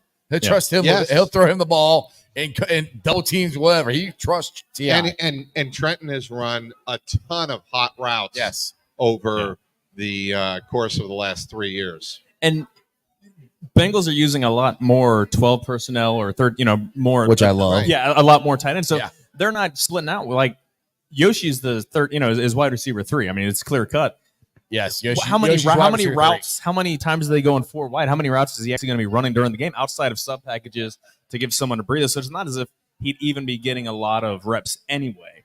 I mean, you want to let someone. I mean, obviously, you want him to dress and you want him to get the opportunity to to get in there when there's a chance, but it's not as if he's missing 30, 40 snaps. There's 5, 10 snaps maybe that he might be out there. What do you guys think so far of Mike Gesicki and Charlie Jones this year? I like Gesicki. He's never been a Charlie Jones fan, but I mean, it's not that I don't like Charlie Jones. Just that I don't see him. Well, I don't see him as an NFL receiver. Charlie Jones, other than being a punt returner, hasn't done anything. So I kind of I'm there. I'm there with you guys. Obviously, Charlie Jones had a fantastic career at Purdue. Yeah, but right now, I think he's just a specialist. He's not strong enough to get any separation. He can't get open, so he doesn't run. They don't use him. And also in the same situation, it's like, is he going to beat out a guy in Trenton Irwin who's been a veteran and reliable at every stop he's been in his NFL career? I will tell you this about Trenton Irwin. When I watch him pregame, he has more straight line speed. He has as much straight line speed as anybody on the roster except for Jamar. Jamar Chase is clearly the fastest guy on in their receiver corps. There's no arguing that. But after Jamar, you watch Trenton Irwin in warm-ups sometime. Watch how fast he runs and runs his routes. It's remarkable and stunning. And I think a lot of fans take that for granted just because he doesn't get a lot of targets. He's the scrappy little. Don't say the token wide receiver, just the scrappy guy who's going to make plays. The guy who's going to make plays. He'll always have New England. Yeah, right, exactly. Julian Edelman. God, how many of those guys? Danny Amendola. Yeah, they always had those guys. But going on to the aspect of Mike Gesicki as well, I mean, everybody can kind of realize they paid him the big money to come in free agency. They're running the 12 personnel. Obviously, he's had a fantastic career, but it's like the player Eric All is developing into. Yep. You have to be proud of what Eric All is becoming, but it's like, okay, what is going to be Gesicki's role going forward because of how quickly Eric attempting to block Brian Burns. That's his role. Good luck. I'm going to tell you right now that after Amarius Mims, Eric All has been the most impactful Absolutely. rookie that they And people forget too. He flew out he the may be ACL. right there with him. Go ahead. Yeah. And Sorry. people forget he's coming off the knee injury too. Right. That was supposed to sideline him up until what, Mike? Almost the beginning of July, Yes. ending of July. People forget that, and Yeah. then to come on and have the season he's having, like diamond in the rough, 3rd, 4th round draft pick that could become the next stud for the. Well, I'm Bengals. going to tell you, the Bengals have rightfully caught a lot of flack and a lot of grief for their draft classes the last 2 to 3 years. It's not been good. On defense, offense, they've been pretty good. However, this class is shaping up, maybe just simply out of necessity, as one of the more productive classes that the Bengals have had in Very the last impactful. 7 to 8 years. Yeah, very impactful. I mean, you have Chris Jenkins, who I think is just going to keep getting better and Yep. better now that he has 2 hands to play with. That always helps. Yeah, McKinley Jackson. I again, he's not going to all of a sudden become DJ Reader, but I think just more and more he's going to become a reliable and useful piece in the rotation. He made a play where he just absolutely blew, shot through the offensive line, and there was some misdirection, and he completely missed the play. But that quickness from someone that The size. more comfortable he gets, the more his sheer athleticism is going to shine through. Yeah. That's what I would look for if I'm watching Chris Jenkins closely for the rest of the year is watch how he just wins on quickness. He's not going to necessarily overpower. He's not an overpowering defensive tackle. He's an extraordinarily quick and agile defensive tackle who can move side to side very well. Yeah, you saw that on the goal line stand against Carolina. Stopped Chuba Hubbard. Yeah. Got off 2 people and went and stuffed them. I would say with one hand. I'm going to tell you right now, that play stands as one of the most important that the Bengals. That could be a have had season-changing play. In the first, if the Panthers open that game 7-0 a week after blowing out Vegas, they're like, "Oh, we got something here." Right. And Jenkins stopped that play. I'll never forget the reaction from the Bengals sideline. They exploded After that play. They exploded onto the field, knowing it was almost like they knew how important that play was. Yeah. Like their entire season depended on it. That's Pretty the much. way they reacted. It did. Almost did, yeah. Okay. We always see these questions in the chat here, and it's always usually all about Zach's play calling here. Greg here says Taylor needs to be more aggressive in his play calling. What's your thoughts on Zach's play calling? I mean, we just came off 3 games in a row where they scored over 30 points. Play calling looked pretty good to me there. Sunday night, offense wasn't there. That was more execution than play calling. Right. Too. I'm with you on that. Yeah. I'm not an offensive coordinator. Breaking news. I'm not Shocking. Neither am I. Not being an offensive coordinator, it is hard to judge and pass judgment and evaluate a play caller's job. It just is, because so many things change from play to play, from series to series.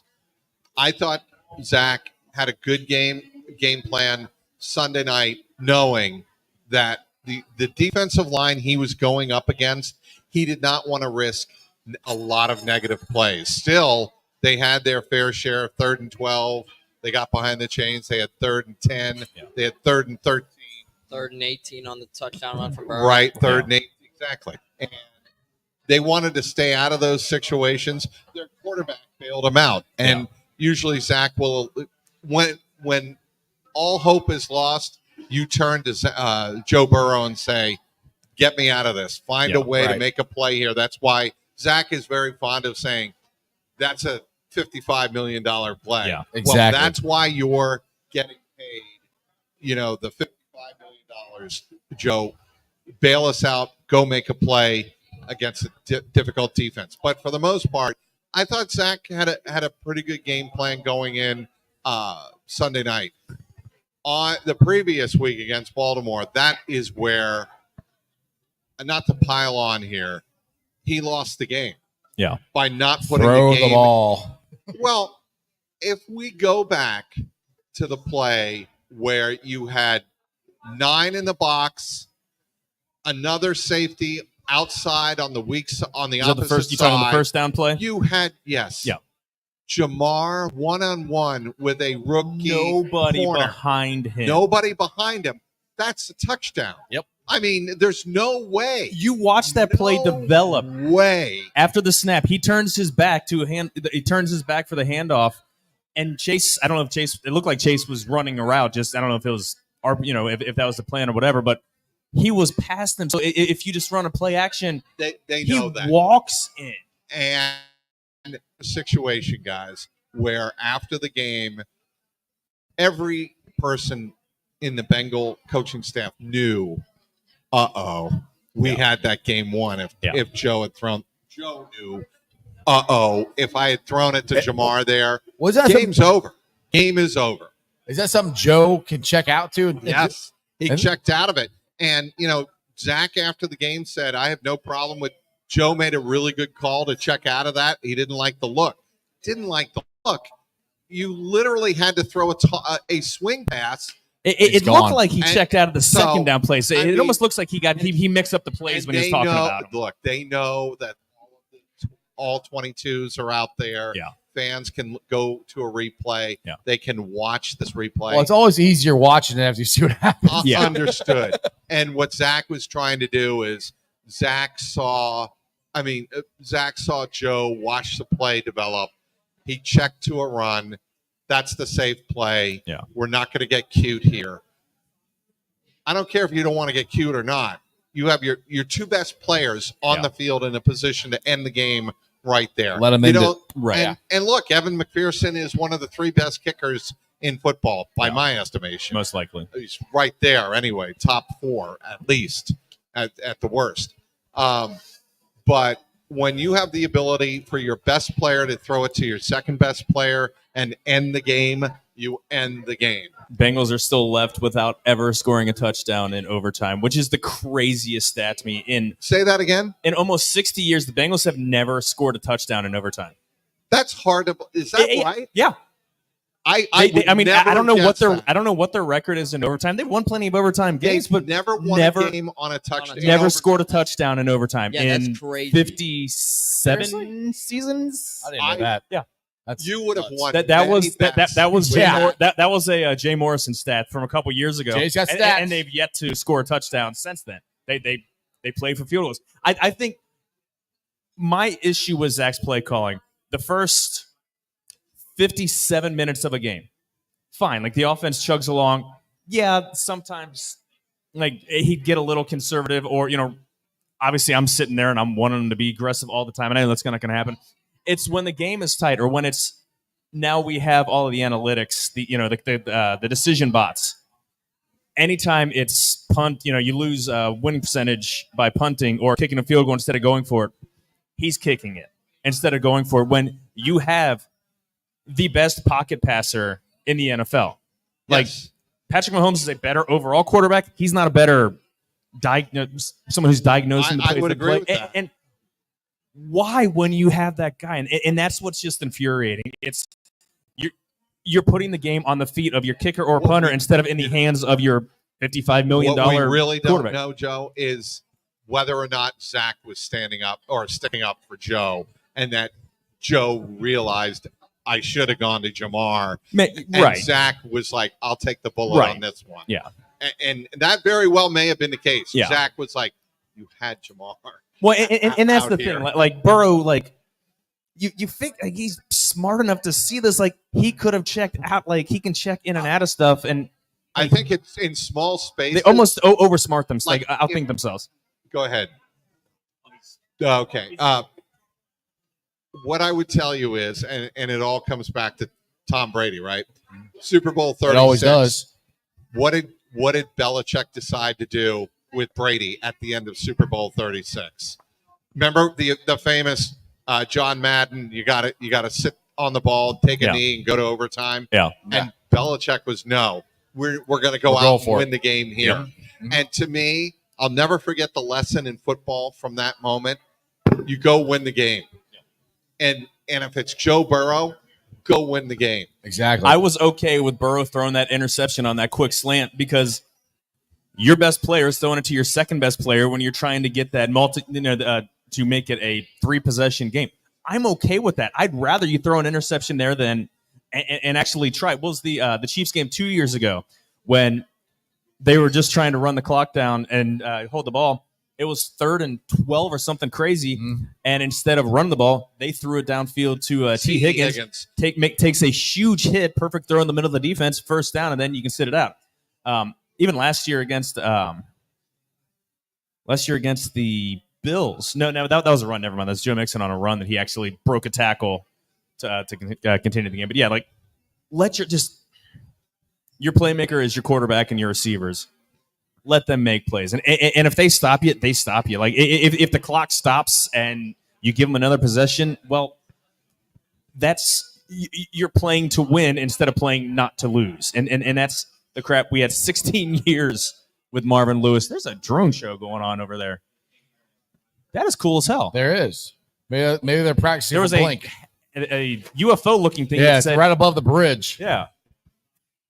Sorry for those squirrel over there. For those watching on YouTube or wherever, get out of your house. Go take your phone. Watch. Come on down here. Well, at this point, still, there's an alien. I see what it is. There's an alien. It's what do you call those? It's for Blink. Is that Blink? I think, yeah, Blink this week even on Tuesday? For it. Thursday. I was going to say, but you see the I see the alien? See the UFO. Yeah, Aliens are alive. We have an alien spotting here at Moerlein Lager House. This is why you need to be down here live watching this with us. So you're not going, what the hell are you talking about? We can point to it. You can look at it like everybody else is here. Yeah, so speaking of, obviously, your best 2 players, I'd like to get your guys' thoughts. Mike, obviously, you were up there in New York. T. Higgins on Sunday night was fantastic. Phenomenal. Fantastic. Yep. And I mean, people forget, like, obviously, he was battling the hamstring injuries. But when T. Higgins is out there healthy on the field, this offense I want to sign T. And opens everything up. But just your guys' thoughts on T. Higgins on Sunday night. He was 7 for 7, 77 yards, 7 targets, 7 catches, 77 yards.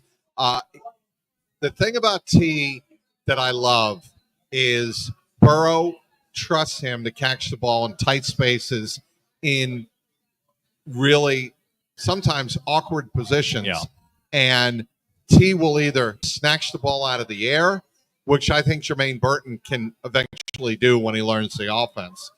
And he can also make big catches over people, contested catches.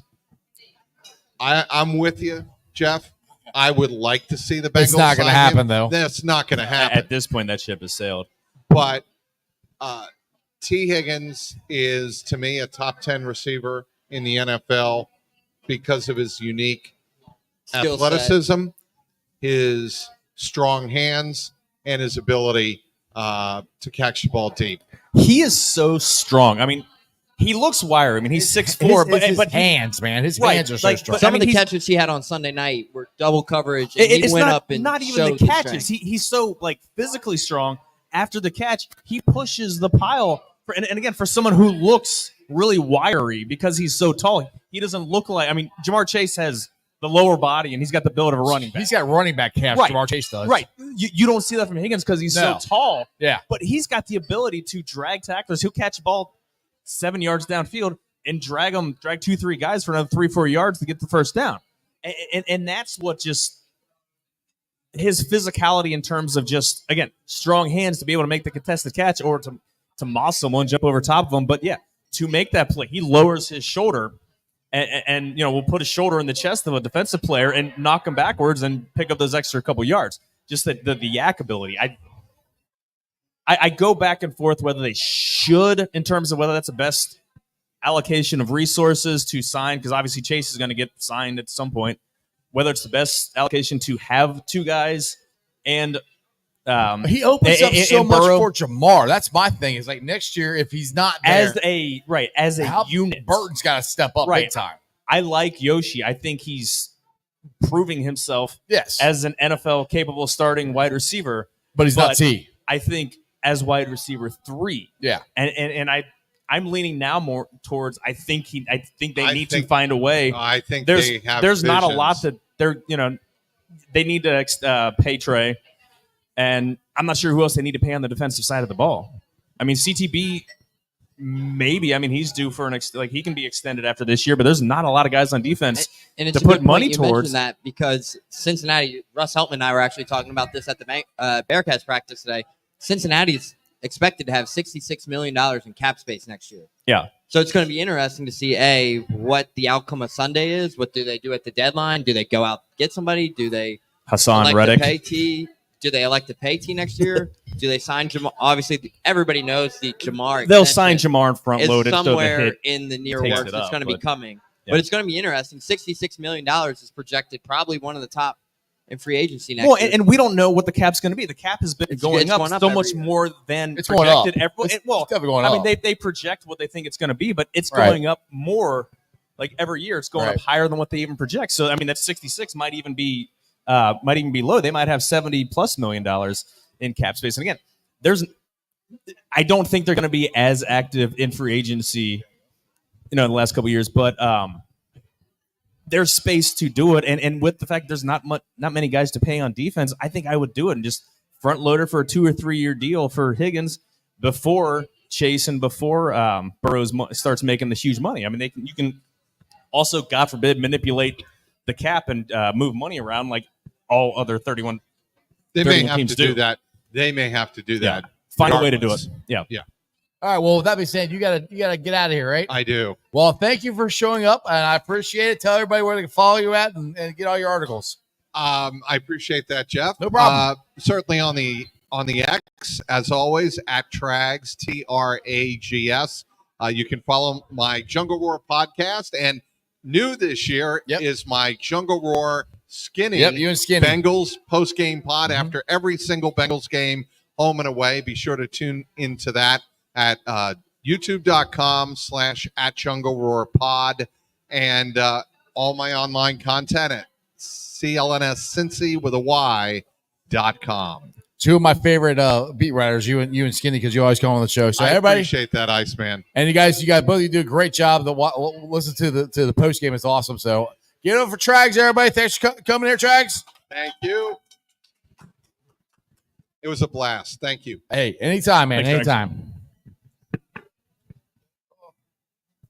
Actually, share that one to you. There you go. Neil, you can have your own screen back. Yeah, Mike. There you go. See you, Mike. Thanks, buddy. All right. With that being said, we haven't even really touched on the big trades today. Cooper is gone. Yeah, Mark Cooper traded to And the then, Bills with a 7th for a 3rd rounder or something. They basically gave him away. Yeah. Well, it's funny because I saw Jeremy Fowler, ESPN, wrote that the Browns traded a 5th rounder for him. Right. And this is a win because they're getting back a 3rd round, because they got 2 years. They get good production out of him, but you're giving him away because now you're tanking. Now you're they tanking. realize They're getting rid of him because Deshaun Watson has played horrible. that's exactly garbage. and what I think they're doing. There was a reason Deshaun Watson is still at quarterback. I honestly think that they're just going to tank this year, eat the money, get rid of Deshaun, and then just load up on draft picks and try to rebuild in 2027. I mean, try to keep Myles Garrett, try to keep the guys that you have around till then. But I honestly think they're going to be open for business and they're going to let some guys go. I think they'll be open for business, but it's like, how do you eat $230 million of guaranteed money? That You suck for the next couple of years. That's the thing. Like you're going to have to. They're going to have to. You're spending that money and you're getting worse production than if you than if you just got rid of him and brought in they could use Desmond Ridder and you'd get better production. But it's also interesting that Cleveland would even make that move because it's like they're not far out of things. Like, yes, they have sucked this year, but it's like you trade your best receiver who you can't blame him. If you can't get the ball to him, it doesn't matter. Yeah, it doesn't matter there. Doesn't that tell you how much they believe in Deshaun Watson or Right. believe in what they And have? Kevin Stefanski has came out multiple times and say, hey, like, despite the struggles, we're going to ride with Deshaun Watson. Because they Jim have to. Haslam is You telling can't- him you have to say this. Yeah. And you can't Andrew argue Berry with- is absolutely Andrew Berry's never going to get a job in the NFL after this, for the record. Like he's going to get canned after this year, and he'll be hard pressed to get a frontline job. It is anywhere in the NFL. worst trade and contract in NFL history. It legitimately might be the worst trade and contract the in. Texans literally Fleeced them. They rebuilt. fleeced them. They rebuilt their organization. Yeah, They were, you they look were what you- projected to go 0-17 last year, and they made the And then playoffs. they And now flip they're it. a solid team. Yeah, They flipped the trade. they send DJ Moore out of there too. Yep. And I mean, look at what they're doing. Like, they get the DJ Moore trade. They were a part of that deal with Bryce Young. Yep. They have destroyed the draft class. Tank Dell is the number 2 receiver down there. Yeah. Complete guy. You get your quarterback of the future, CJ Stroud. Yep. And look at the pieces they brought in. Like, Houston's legit right now. Oh, yeah. But for Cleveland, they did it the right way. For Cleveland, it's like, okay, out of all teams are going to trade him, you know there's teams out there struggling desperately for a receiver. Yeah. The last 2 nights, I mean, look at it. We saw it firsthand last night. Josh Allen could not move the ball downfield. His number 1, Khalil Shakir, was nowhere to be found. Yep. So what do? They wake up in the morning and say, all right, we got to go get a wide receiver.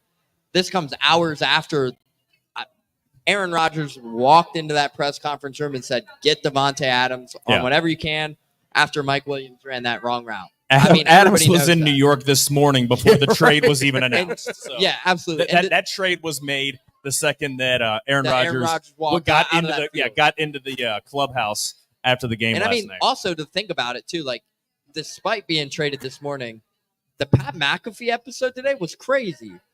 They're interviewing Aaron Rodgers, and he gives him that look, and it's like, oh, here comes Devontae, and he's like, yeah, I'm playing this week. Like, that's some kind of tampering kind of thing, right? Like, was the hamstring injury not there? Like, he was just forcing his way out? Like, it's interesting to see, but it's like teams are making moves now, and I was about to bring up was, say Cincinnati loses this Sunday. That's where I was going to go. Yeah, go ahead. Yeah. What happens with T? Because you know Kansas City is going to be looking for a receiver. Detroit, they just lost Hayden Hutchinson. They're not going to trade because they don't want to make. T. I was talking about for Trey Henderson. Sorry. Oh yeah.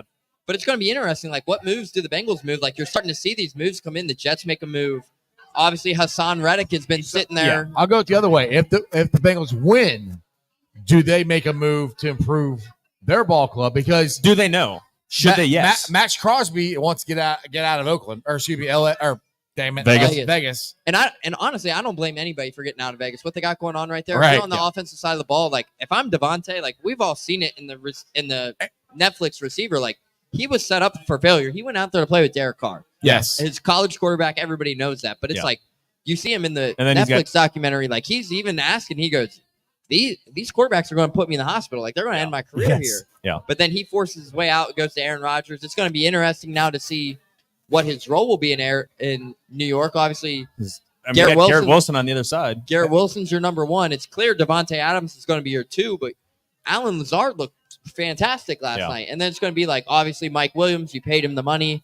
Do they try and ship him out? Is that an opportunity for him to go somewhere? Like, it's going to be a funky trade deadline. I'm going to read this back to the Bengals. Let's say they do win in Cleveland, which I do think they're going to.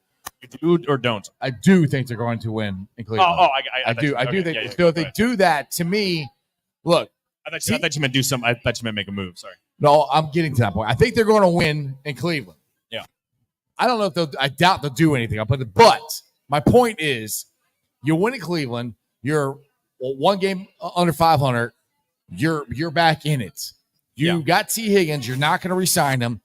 Yes, the draft picks have worked out well this year. You haven't hit on draft picks that much here lately. What's the harm in trying to give up a second, third, whatever it is, to go get somebody like Max Crosby? If you could have, which I don't know, that's what's going to take. I'm just throwing stuff out there. If you have Max Crosby on one side and you have Trey Henderson on the other side, that's pretty damn good. I would love to see that happen, but do I see it happening? No. No, I don't. They should because you're in your Super Bowl window still. Not even that. I mean, if you want to go Max Crosby, you could go the Max Crosby route, but you could also go the Hassan Reddick route, which is what you were mentioning earlier. But both of them are going to not only you're going to have to pay most of the contract. You're going to have to get. But they're already under contract. Yeah, you're going to have to get an extension done right away. You're going to have to take on the contract for this year. Like, Hassan Reddick's been fined nearly $5 million this year, which is crazy. But overall, if you take Max, he's already under contract, and that's already done. Max is signed through. He's got an extension through 3 years, signed through 26. He's got some void years. To go him all the way up to 29. I think that's when the Bengals wouldn't have to give up much. Right. That's. It would be a late rounder, and you're just picking up the bulk of the contract. Yeah, that's the one I'm more leaning to. For, and then you're comfortable. Dude, and then you're comfortable letting Trey go. Have had to. But you have to be excited, Joe. Let's go. You give up the draft picks. You keep T. Higgins. That's the piece right there. Yeah. You get Sam Hubbard healthy with that trade. You get Sam Hubbard healthy, and he's made it clear. Like, people, I don't know if you guys saw the article with James Rapine. Obviously, I know James really well from working my time working with him, but the article states Sam Hubbard's been playing with what sounds to be a grade 3. Yeah, I thought it was grade 5 at training camp. So, I mean, overall, this is a hamstring injury that's going to linger. You go out and you make a big splash deal like that, you take so much pressure off of him. Exactly. You're allowing him time to get comfortable because in the article it stated that he doesn't get going until late in the game. And obviously at that point, that's when it's loose and everything. He's ready to go. But it's like you get Crosby in there, you take some of that blow off of Sam. He's no longer a starting end. He's now a reserve coming in, with the second line, and which is fine. I'm okay with that. Right. If you replace it with Max Crosby, sign me up. Exactly. But for the AFC standpoint, on the Bills acquiring Amari Cooper, could be dangerous come playoff time. It could be. Buffalo was 4-1 heading into last night. I think so. Yeah. No, they both were 3-2 heading into last night. They're now 4-2. 4-2. But overall, Josh Allen is Josh Allen. We saw what he was able to do. We all know you need that number one wide receiver, and they didn't have that. They lost it when they didn't have the dominant wide receiver. They go out and get it. It was smart of them to move on from Stephon Diggs. Everybody knows that. But now you go out and get Amari Cooper, and this is a guy who has had such a who doesn't say anything. It doesn't say much, but it adds to their offense. And the injury to James Cook. He's never been a cancer in a locker room or anything like Diggs was. He'll fit in perfectly with Buffalo. So it's going to be interesting. It really will. But on my thinking aspect is it's like, okay, if the Bengals tank, they lose Sunday, they lose the next game. Okay, then what do? You're trading people. You're trading people. They won't though. But they won't. They should. That's what a smart modern NFL front office does. A smart front office would. But say you lose the next 2 games, it's Cleveland, and then you have who else the following week? Eagles. Yep, you lose to Eagles. You lose to both of them, which realistically you should be able to go up to Cleveland and handle business up there. The Eagles, you don't know what to expect because now this is the first weekend, how many weeks that they have a full receiving core healthy. Devontae Smith's back after the scary concussion. A.J. Brown's back after missing 5 weeks with a hamstring. It's going to be interesting. But if they lose the next 2 weeks, if you're a smart GM, which I would like to think that Cincinnati would be in this situation. You think so? You trade T. Higgins, you get a second or a third round pick, build your draft capital, and move on from there. But heading into Sunday, we talk about Sunday. I don't think it's an easy win for Cincinnati. No, No. Speaking of that aspect, I don't expect Jerome Ford to play that. Obviously, I have my reasonings behind it. But the thing I'm worried about... you pull a hamstring or running back, a very good chance you're not playing. But the thing I'm worried about on Sunday, at home, Nick Chubb reunion coming out. That's what scares me. He's going to be effective. I don't think he gets this more could than be the game with them trading Amari Cooper. David Njoku's not going to get 15, 20 targets a game. Right. Yeah, they're going to lean heavily on the run, but I don't think Chubb's going to get more than a dozen carries because they're going to want to ease him in because he's just coming back. He could have been activated last week, but coming off that extensive of an injury, but the thing I'd be surprised if he led the team in carries. The thing was, the practice window was open. Well, right. So he's been practicing for the last 2 weeks or so, but I'm still worried Sunday because he has such. He can pick up 150 yards on 12 carries. With Sean Watson playing the way he is, they lost their number one wide receiver. The Bengals should win this game. There's no reason they shouldn't win this game. For sure. Now, with that being, and I want to roll back to this because I'm getting myself a little excited about this. If the Bengals, which we all three agree, this probably is a pipe dream and probably won't happen. If they were to trade for a guy like Max Crosby, does that pole vault them back to Super Bowl contention? That one move. We'll see how the interior defensive line plays. We'll see how they again because it's going to be a process because they're going to have to figure out what the best rotation. And Rankins and Hill played pretty well. Giants don't have a good interior offensive line. Now the Bengals aren't playing a lot of teams with great offensive lines coming down the stretch. But the Browns' offensive line is definitely went downhill since Callahan left. They're not very good. And the guys are banged up. I think it really depends. They have to figure out a rotation now that they have a full complement. Who's playing when? Who's what sub packages? Don't even have to move Sam Hubbard inside, hopefully, because Rankins can give you that pass rush on passing downs. They can maybe stop using Joe Osai because he's just an absolute waste of a roster spot. I hate saying that, but he's almost as bad as Zach Carter. The only reason that Zach Carter was worse is because being the interior of the defensive line, he got washed out in all these run plays, and it was just seen more often getting blown up. Speaking of the Bengals, this is a topic we haven't discussed. We probably should have earlier. We got Jordan Battle getting significant snaps. Got more runs. Starting More runs. We talked about it. He had 16 snaps, 4 tackles in that run. Von Bell played 66 snaps and had 4 tackles. Right. Is it safe to say that Von Bell could be working his way out of this rotation, and Jordan Bell has been significant? I think so. Or Jordan Battle has been But significantly. my question is, why is it taking so damn long? Right, and that's goes to our conversation here. If they go and get Max Crosby, right now, I still think they're a playoff team. But as we talked about earlier with Trags, are they able to make a run with it right now? I don't think so. But you go out and you get Max Crosby. But the biggest thing is can the secondary hold up? Yes, that's going to be the big issue. They have the talent. Like they've yet to play consistently enough. But CTB looked a lot more like the CTB that we expect to see.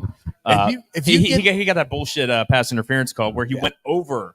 He didn't go through the receiver. That's the official throwing a flag because he expected there to be. He didn't see anything. He expected that there was going to be contact. I'll put it to you this way: if that front, I won't say the front four, but the four interior rotation. I always put it this way: if that's their jumping off point. That's the first game all 4 of them played. If that's their jumping off point and they're healthy and they just improve upon this, that is going to help project this team to a playoff run. BJ Hill, that's the best game I've ever seen him play. Now, granted, it's against his former team.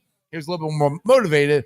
But if you get that kind of performance out of BJ Hill and Sheldon Rankins, that takes the pressure off Trey Henderson. He doesn't have, and McKinley Jackson coming to take 2 guys. You have that push up the middle. You have that the run stopping ability that we haven't had.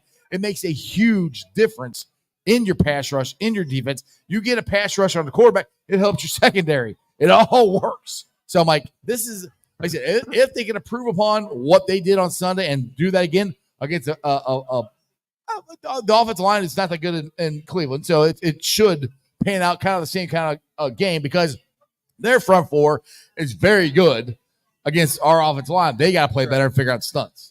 Correct. And speaking of the offense, too, heading into the back end, obviously we talked about it with Trax as well. Me personally, I'm not a Zach Moss fan. I think it should be Chase Brown's job from here on out.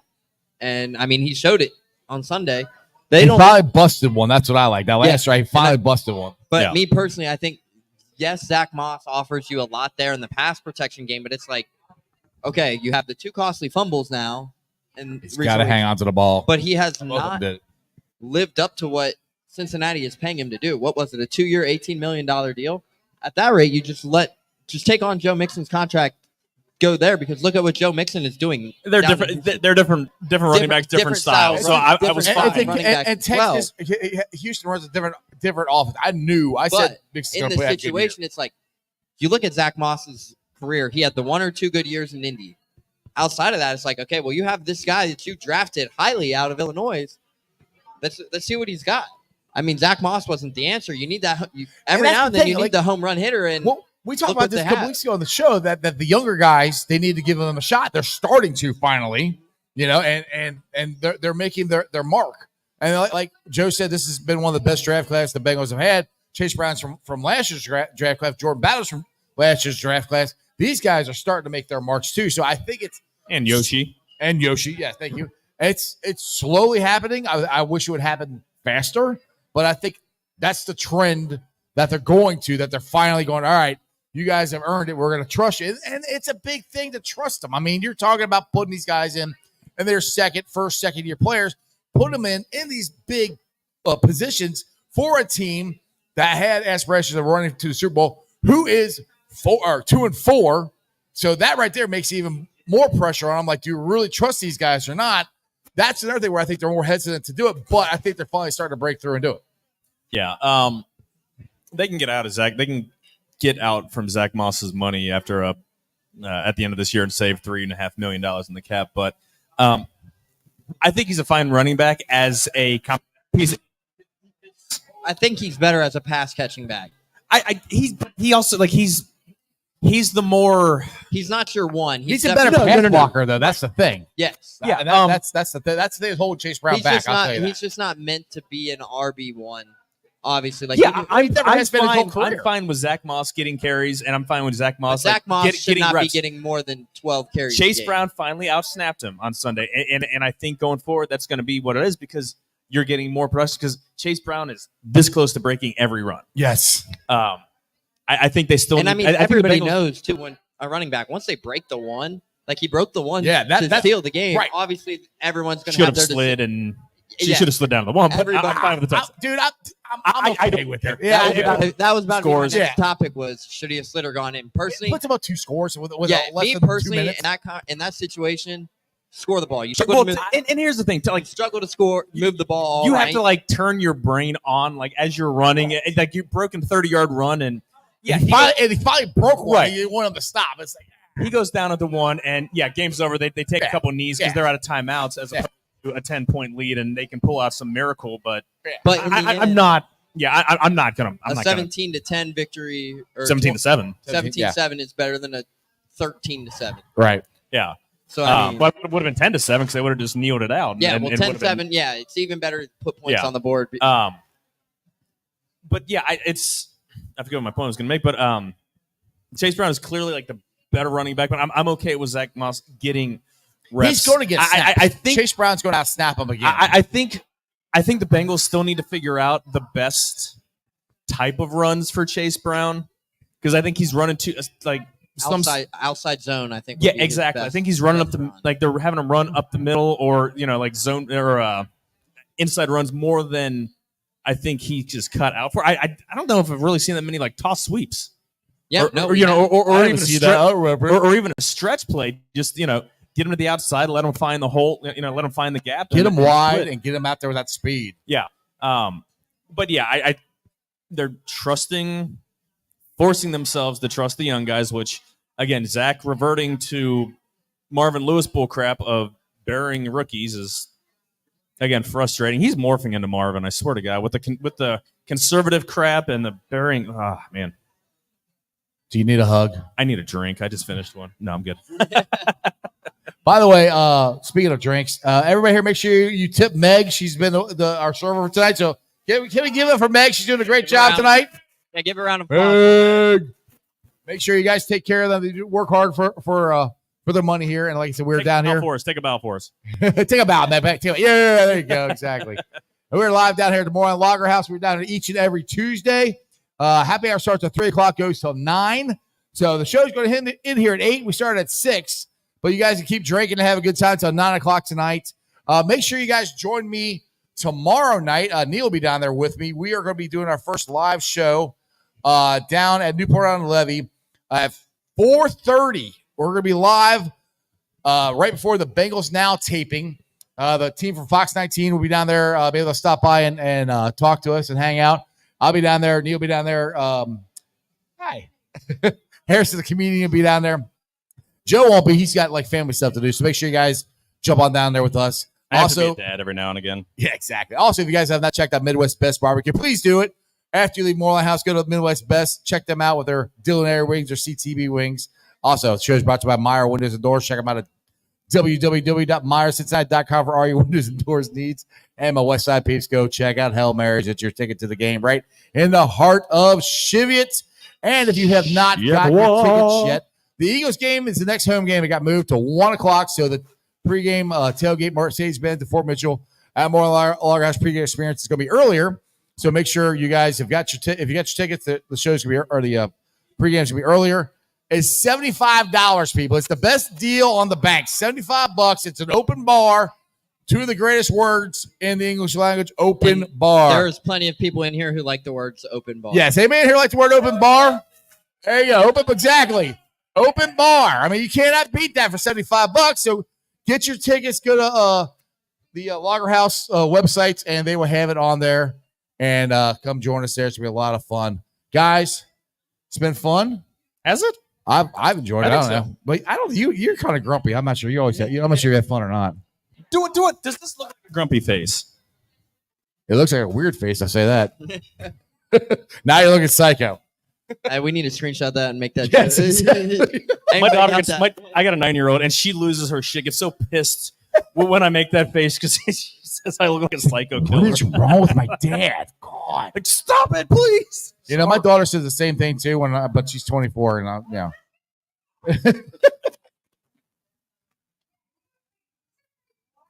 Did I say that? Well, he's 24. She's 20. Sorry. I get my kid's age confused. Anyway, I'll see you guys. Dementia is real. Shut up. I'll see you guys down at Newport LA tomorrow night. Make sure you guys check us out. Other than that, that's just sports, baby. See ya. They still gotta play us. Let's go, baby. Woo!